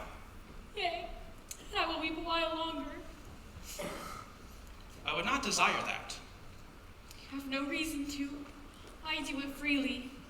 Surely I do believe your fair cousin is wronged. How much might the man deserve of me that would right her? Is there any way to show such friendship? Very evenly, but no such friend. Might a man do it? It is a man's office, but not yours. I do love nothing in this world so much as you. Is that not strange? As strange as a thing I know not. It were as possible for me to say I love nothing so much as I love you. But believe me not, yet I lie not. I confess nor deny nothing. I am sorry for my cousin. By my sword, Beatrice, thou lovest me. Do not swear and eat it. I will swear by it that you love me. I will make him eat it that says, I love you not. Will you not then eat your word? With no salt that the meat ever devised to it. I protest I love thee. Why then God forgive me. What offense, sweet Beatrice? You stayed me in a happy hour. I was about to protest I loved you. And do it with all thy heart. I love you with so much of my heart that none is left to protest. Come, bid me do anything for thee. Kill Claudio. Aha! Not for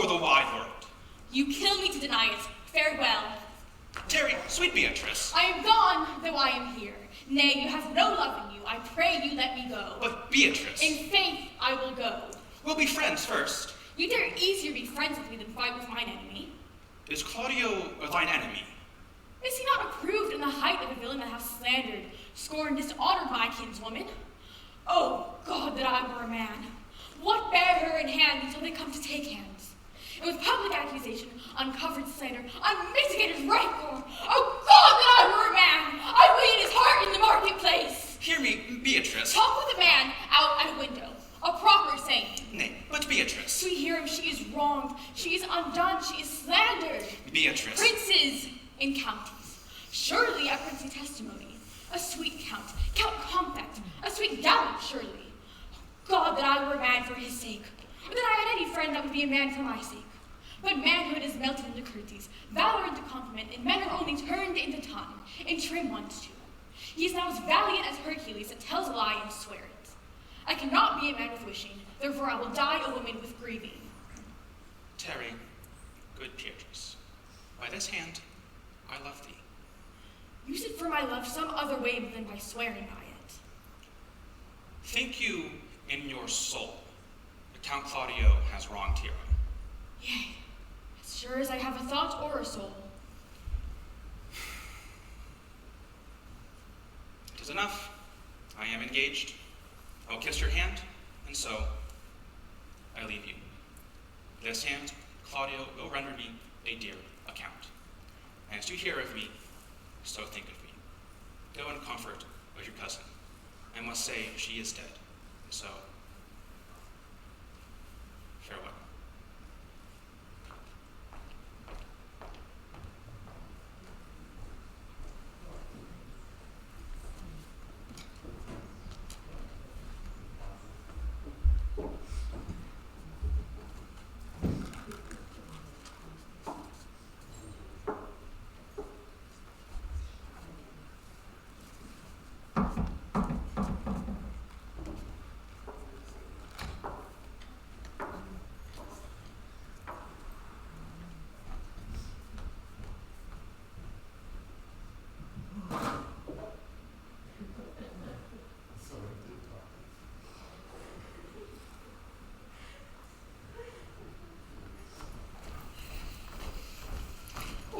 Is our whole disassembly prepared?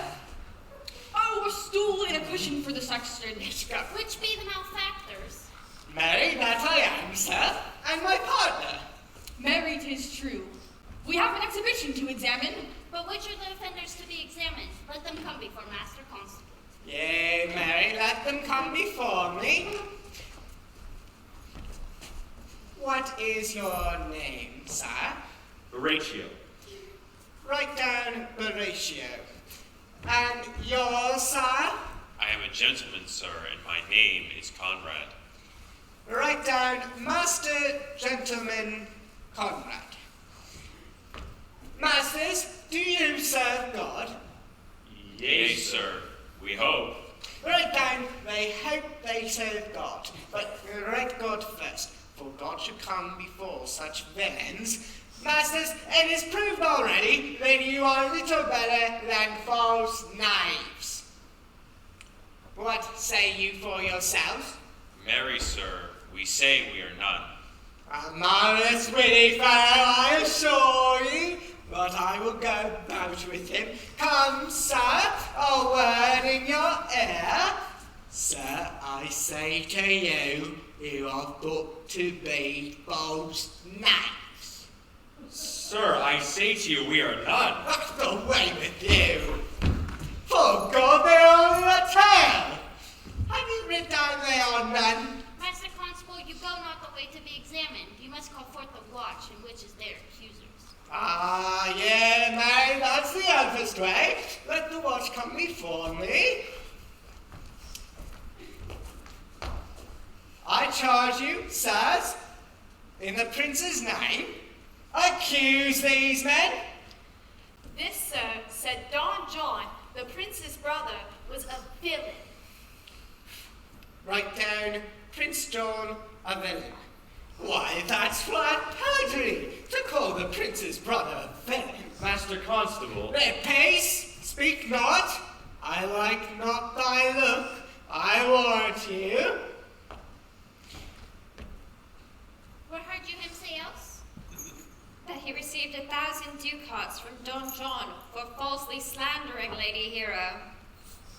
Why, that's flat burglary.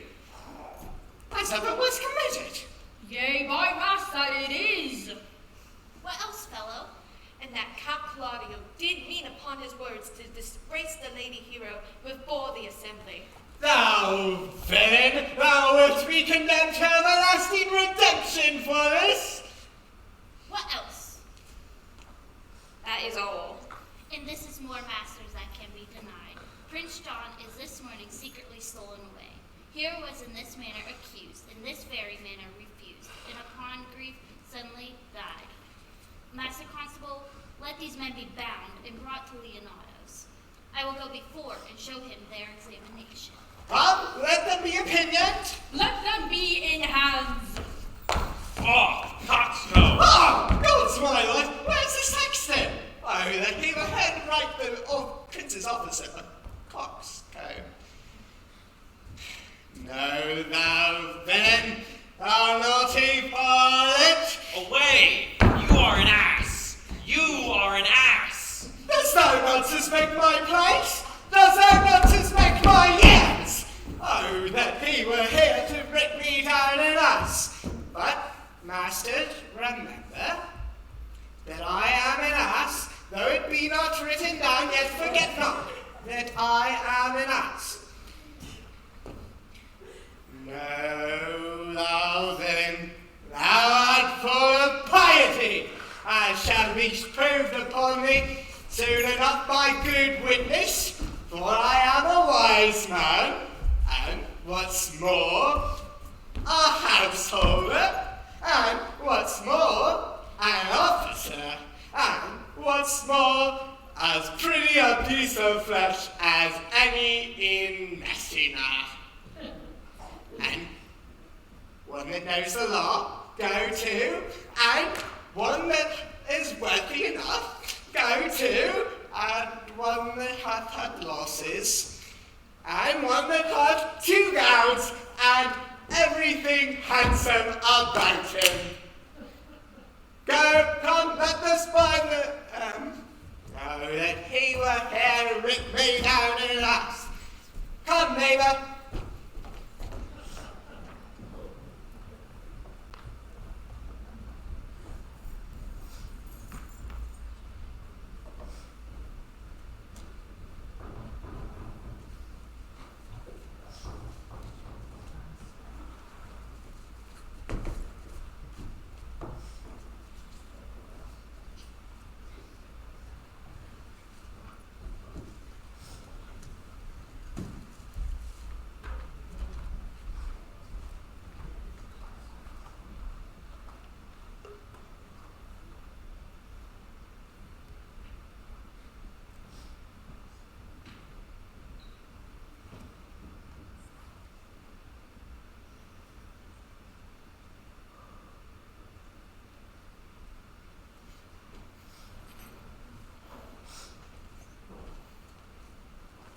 If you go on thus, you will kill yourself, and 'tis not wisdom thus to second grief against yourself. I pray thee, cease thy counsel, which falls into mine ears as profitless as water into a sieve. Give not me counsel, nor let no comforter delight mine ear, but such a one whose wrongs do suiteth mine. Bring me a father that so loved his child, whose joy for her is overwhelmed like mine, and bid him speak of patience. Measure his woe, the length and breadth of mine, and let it answer every strain for strain, and such a grief for such, and thus for thus, in every lineament, branch, shape, and form. If such a one will smile and stroke his beard, cry hem when he should groan, catch grief with proverbs, make misfortune drunk with candle wasters, bring him yet to me, and of him I will gather patience. But there is no such man. For, brother, men can speak comfort to that grief which they themselves not feel, but tasting it, their counsel turns to passion, which before would give perceptual medicine to rage, fetter madness in a silken thread, charm ache with air, and agony with words. No, 'tis all men's duty to give counsel to those that bring under the load of sorrow, but no man's virtue nor sufficiency to be so moral when he shall grow the like himself. Therefore, give me no counsel. My griefs cry louder than advertisement. Therein do men from children nothing differ. I pray thee, peace. I will yet be flesh and blood, for there never was a philosopher that could endure the toothache patiently, however they have writ the style of gods and made it push at chance and sufferance. Yet bend not all the harm upon yourself. Make those that do offend you suffer too. There thou speakest reason. Nay, I will do so. My soul doth tell me hero is belied, and that shall Claudio know. So shall the prince and all that thus dishonor him. Here come the prince and Claudio hastily. Good evening. Good evening. Good day to you both. Hear you, my lord. We have some haste, Leonato. Some haste, my lord. Well, are you so hasty now? Very well. All is one. Nay, do not quarrel thus, old man. If he could right himself by quarreling, some of us would lie low. Who wrongs him? Thou dost wrong me, thou dissembler, thou. Nay, never lay thy hand upon thy sword. I fear thee not. Marry my hand, which meant nothing to my sword.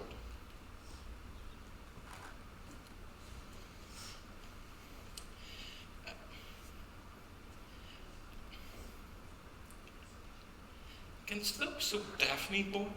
Thou hast killed my child. If thou killest me, thou shalt kill a man. He shall kill two of us, and men indeed, but that's no matter.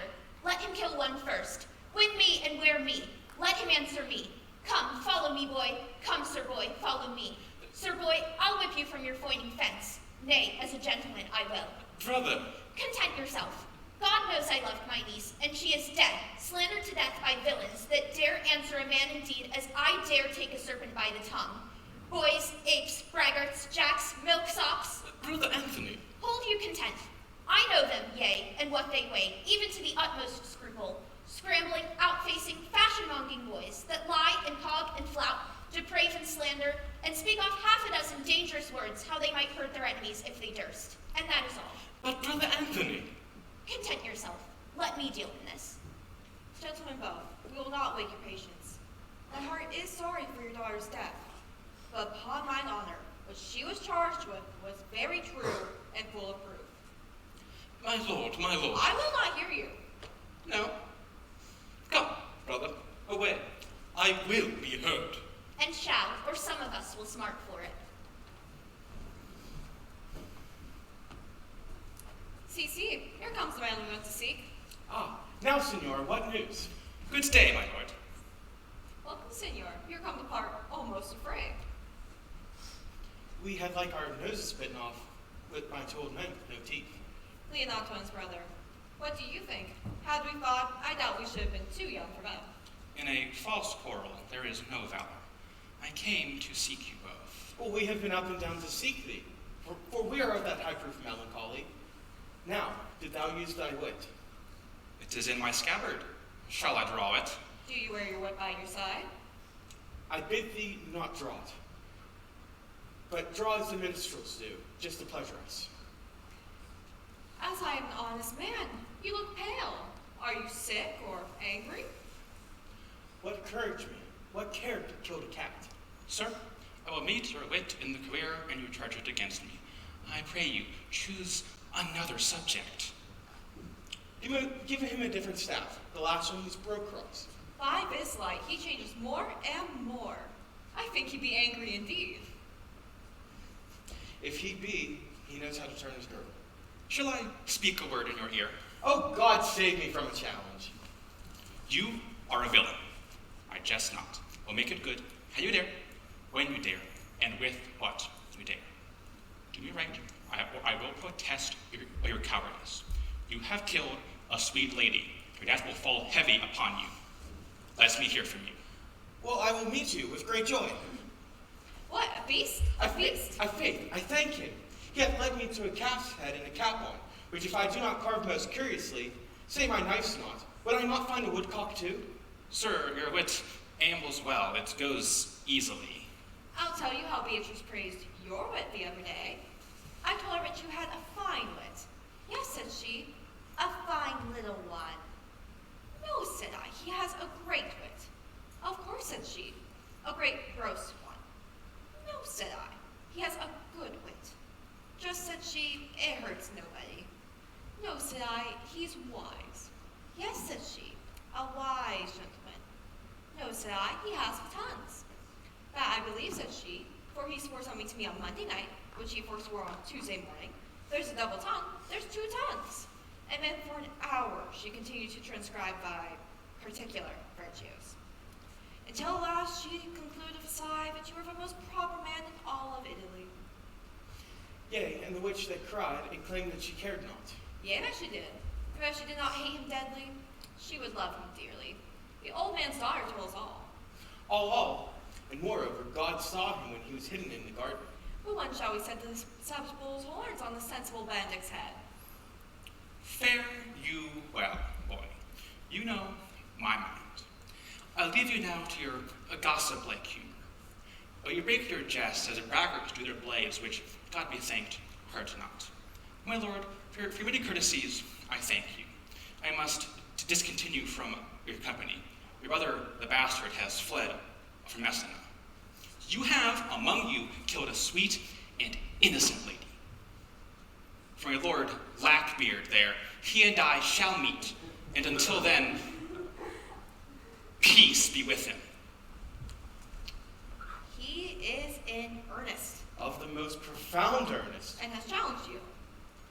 Yea, but I'll warrant you for the love of Beatrice.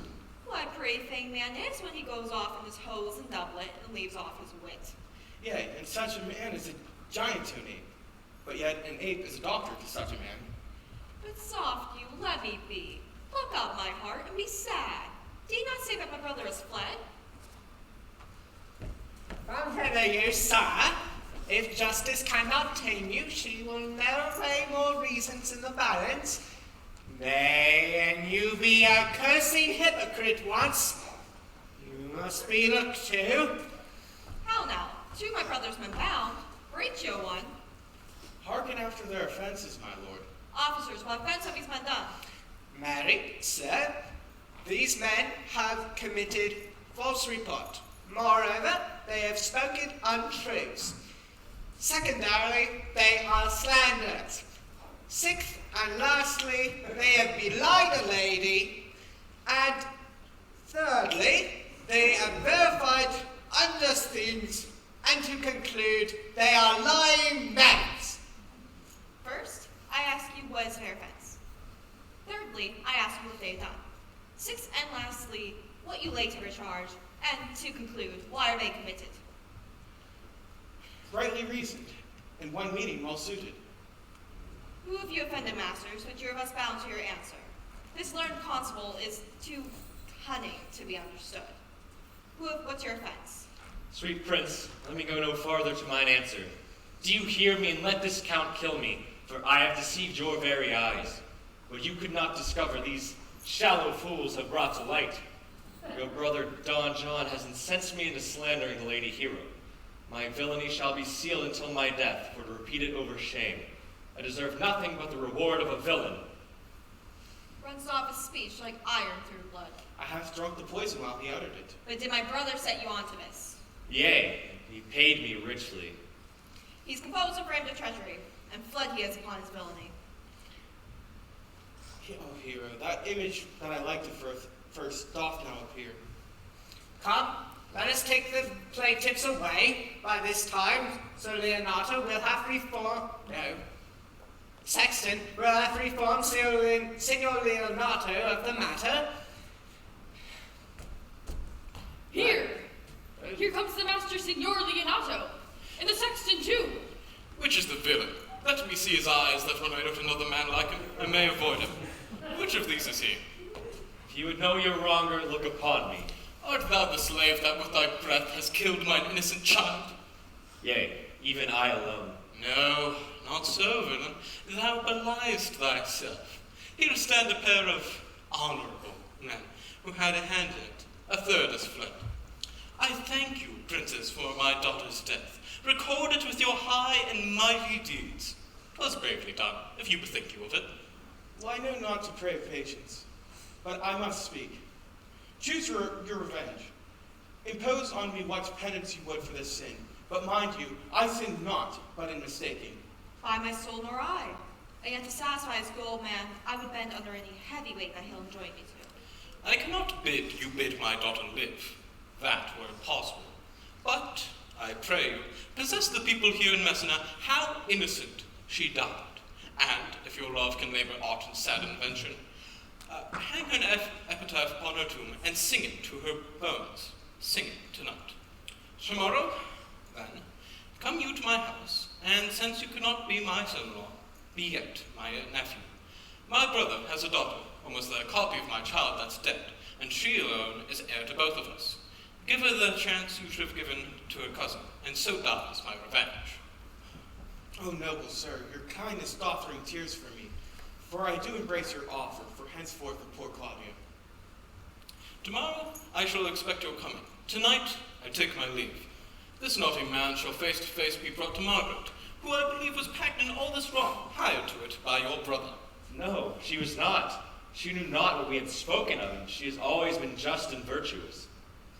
Moreover, sir, this plaintiff, the offender, did call me an ass. Pray, let it be remembered in his punishment. Also, the watch heard them speak of one deformed, who wears a key in his ear and a lock hanging by it, and hath borrowed from in God's name for so long and never paid, that men grow hard-hearted and will lend nothing for God's sake. Pray, let them be examined upon these points.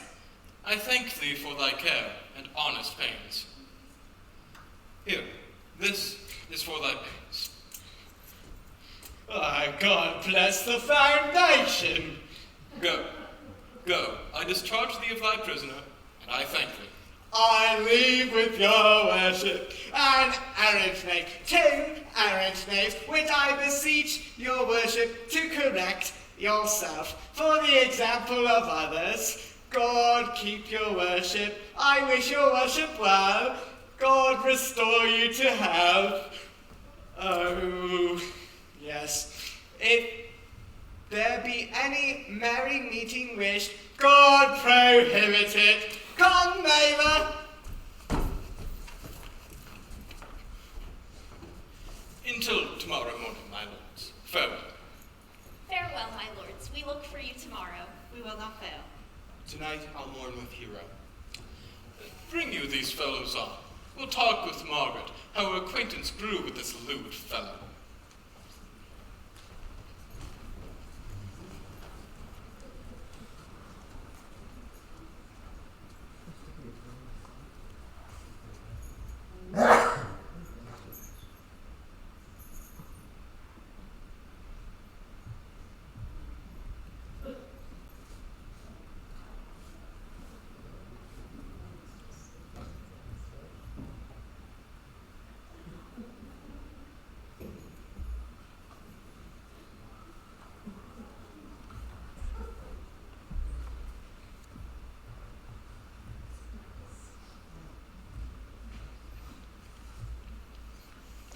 Sweet Mistress Margaret, do well at my hands by helping me to the speech of Beatrice. Will you then write me a sonnet in praise of my beauty? In so high a style, Margaret, that no man living shall come over it. For most comely truth, thou deservest it. To have no man come over me, why, shall I always stay below stairs? Thy wit is as quick as the greyhound's mouth, its catches. And yours as a fencer's boils, which hit but hurt not. Most manly wit, Margaret, will not hurt a woman, but nay, get Beatrice. I give thee the bucklers. Give us the swords, we have bucklers of our own. If you use them, you must put in the pikes with a vice, for they are dangerous weapons for maids. I'll go get Beatrice, who I think have legs. And therefore will come. of love that sits above and knows me, how pitiful I deserve, in singing, but in loving, Oleander the first swimmer, or Troilus the first employer of panders, and a whole book full of these quondam carpetmongers, whose names yet run smoothly in the even road of a blank verse. They were never so truly turned over and over as I myself am in love. I cannot show it in rhyme. I have tried. I can find no rhyme for lady but baby, an innocent rhyme. For scorn, horn, a hard rhyme. For school, fool, a Babylon rhyme. So many ominous endings. No, I was not born under a ramming planet, nor I cannot woo in festival terms. Sweet Beatrice, wouldst thou come when I called thee? Yea, Signor, and depart when you bid me. Oh, but stay until then. Then is spoken. Fare ye well now, and yet ere I go, and let me go with that I came, which is with knowing what hath passed between you and Claudio. Only foul words. Thereupon I will kiss thee. Foul words is but foul wind, and foul wind is but foul breath. Foul breath is noisome. Therefore I will depart unkissed. I will straighten the word out of his right sense before so loose thy wit. But I tell thee plainly, Claudio undergoes my challenge, and I must surely hear from him, or I will subscribe him a coward. And now tell me, for which of my bad parts dost thou first fall in love with me? For them all together, which maintain so politic a state of evil that they would not admit any good part to intermingle with them. But for which of my good parts did you first suffer love for me? Suffer love, a good epithet. I do suffer love indeed, for I love thee against my will. In spite of your heart, I think. Alas, poor heart, if you spite it for mine, I shall spite it for yours. For I will never love that which my friend hates. Thou and I are too wise to woo peaceably. It appears not in this confession. There is not one wise man among 20 that will praise himself. An old instance, Beatrice, lived in a time of good neighbors. If a man do not erect his own tomb in this world ere he dies, he shall be no longer remembered in monument than the bell rings and the widow weeps. And how long is that, think you? Question, why, an hour in clamor and a quarter in room. Therefore it is most expedient for the wise, if Don Worm's conscience finding no impediment to the contrary, to be the trumpet of his own virtues, as I am to myself. So much for not praising myself, who I myself will bear witness is praiseworthy. And now tell me, how doth thy cousin? Very ill. And how do you? Very ill too. Serve God, love me, and mend. I must leave you, here comes one in haste. Madam, you must come to your uncle's. It has been proven that Lady Hero was falsely accused. The prince and Count Claudio mightily abused, and the villain behind it all, Don John, who is fled and gone. Will you come presently? Will you come here this new, Signor? I will live in thy heart, die in thy lap, and be buried in thine eyes, and moreover I will go with thee to thy books.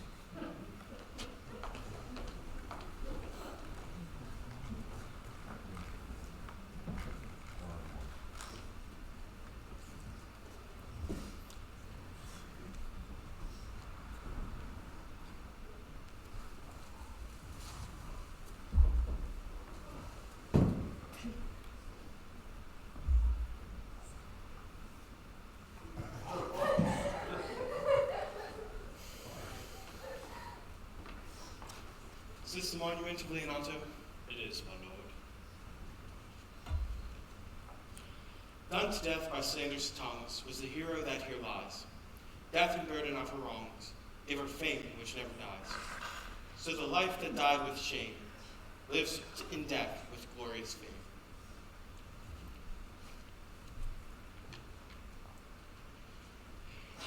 Hang that there upon the tomb. Praise her when I am done. And now for a solemn hymn.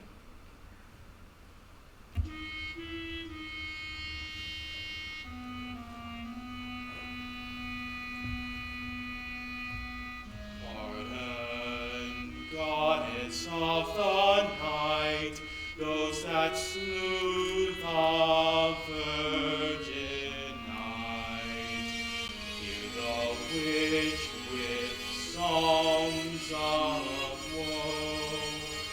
round about her tomb they go. Midnight assist our moan, help us to sigh and groan. Heavenly, heavenly, grace your and heal your dead, till death be uttered. Heavenly, heavenly.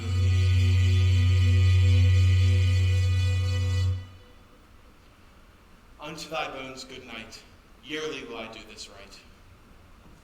Good morrow, masters. Put your torches out. The wolves have preyed, and look, the gentle day before the wheels of Phoebus round about dapples a drowsy east in spots of gray. Thanks to you all, and leave us. Fare you well. Good morrow, masters. Each his separate way. Come, lie us hence and on ever weeds, and to Leonato's rule about.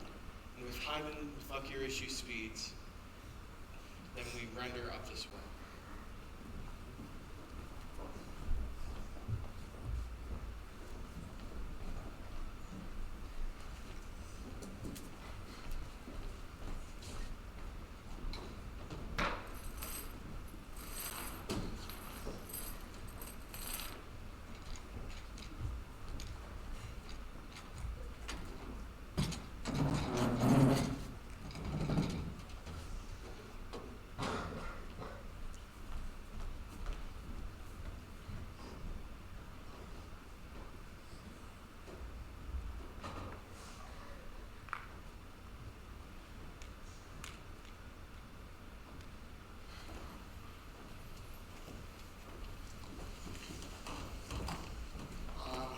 Did I not tell you she was innocent? So are the prince and Claudio, who accused her on the error that you heard debated. But Margaret is in some fault for this, although against her will, as it appears in the true course of all the question. Well, I am glad that all things sort so well. So am I, else being enforced by faith to call young Claudio to a reckoning for it. Well, daughter, and you gentlewomen all, withdraw into a chamber by yourselves, and when I call thee, come hither, masked. The prince and Claudio promised by this hour to visit me. Brother, you know your office. You must be father to your brother's daughter, and give her to young Claudio. Which I will do with confirmed countenance. Friar, I must entreat your pains, I think. To do what, senor? To bind me or to undo me, one of them. Senor Leonato, truth it is, good senor, your niece regard you with an eye of favor. That I, my daughter, lent her, 'tis most true. And I do with an eye of love requite her. The sight whereof I think you had from me, the prince and Claudio. But what is your will? Your answer, sir, is enigmatical. For my part, my will is that your goodwill may be joined with ours this day to be conjoined the state of honorable marriage, in which, good friar, I desire your help. My heart is with your liking. My help. Here come the prince and Claudio. Good morrow to his fair assembly. Good morrow, prince. Good morrow, Claudio. We'll here attend you. Are you yet determined to marry with my brother's daughter? I will hold my mind were she a harlot. Brother, call her forth. Here's the friar ready. How now, Benedict, why are you so sad? You have such a February face, so full of frost and storm and cloudiness. I think he thinks of the savage bull. Don't worry, man. We'll fit thee with horns and we'll tip them with gold. Then all Europa shall give a lustly Jove.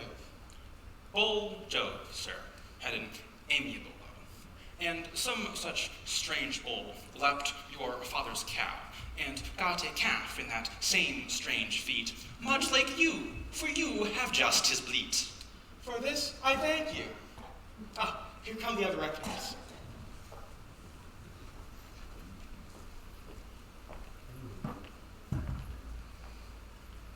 Which is the lady I must seize upon? This same is she, and I do give you her. Very good. Lady, let me see your face. No, that you shall not till you take her hand before this friar and swear to marry her. Very well. Lady, give me your hands before this holy friar. I am your husband, if you'll have me. And when I lived, I was your other wife. And when you loved, you were my other husband. Another hero! But former hero, hereabout is dead. She died, my lord, whilst her slander lived. All this amazement I can't qualify when after holy rites are over. But meantime, let wonders seem familiar, and let us to the chapel present. Soft and fair fire, which is Beatrice? I answer to that name. What is your will? Do not you love me? Why, no. No more than reason. Why then, your uncle and the prince and Claudio have been much deceived, for they swore you did. Do you not love me? Troth, no more than reason. Why then, my cousin Margaret and Ursula were much deceived, for they did swear you did. They swore you were most sick for me. They swore you were well nigh dead for me. And you do not love me. No, truly, but in friendly recompense. Come, cousin, I'm sure you love the gentleman. I did see but a sheet of paper, the product of Benedict's mind, fashioned to Beatrice. And here's another, written to my cousin's hand, stolen from her pocket, containing her affection unto Benedict. A miracle! Here's our hands against our hearts. Come, I will have thee, but by this light I take thee for pity. I would not deny you, but by this good day I yield upon great persuasion. Partly to save your life, for I was told you were in a consumption. Peace. I will stop your mouth.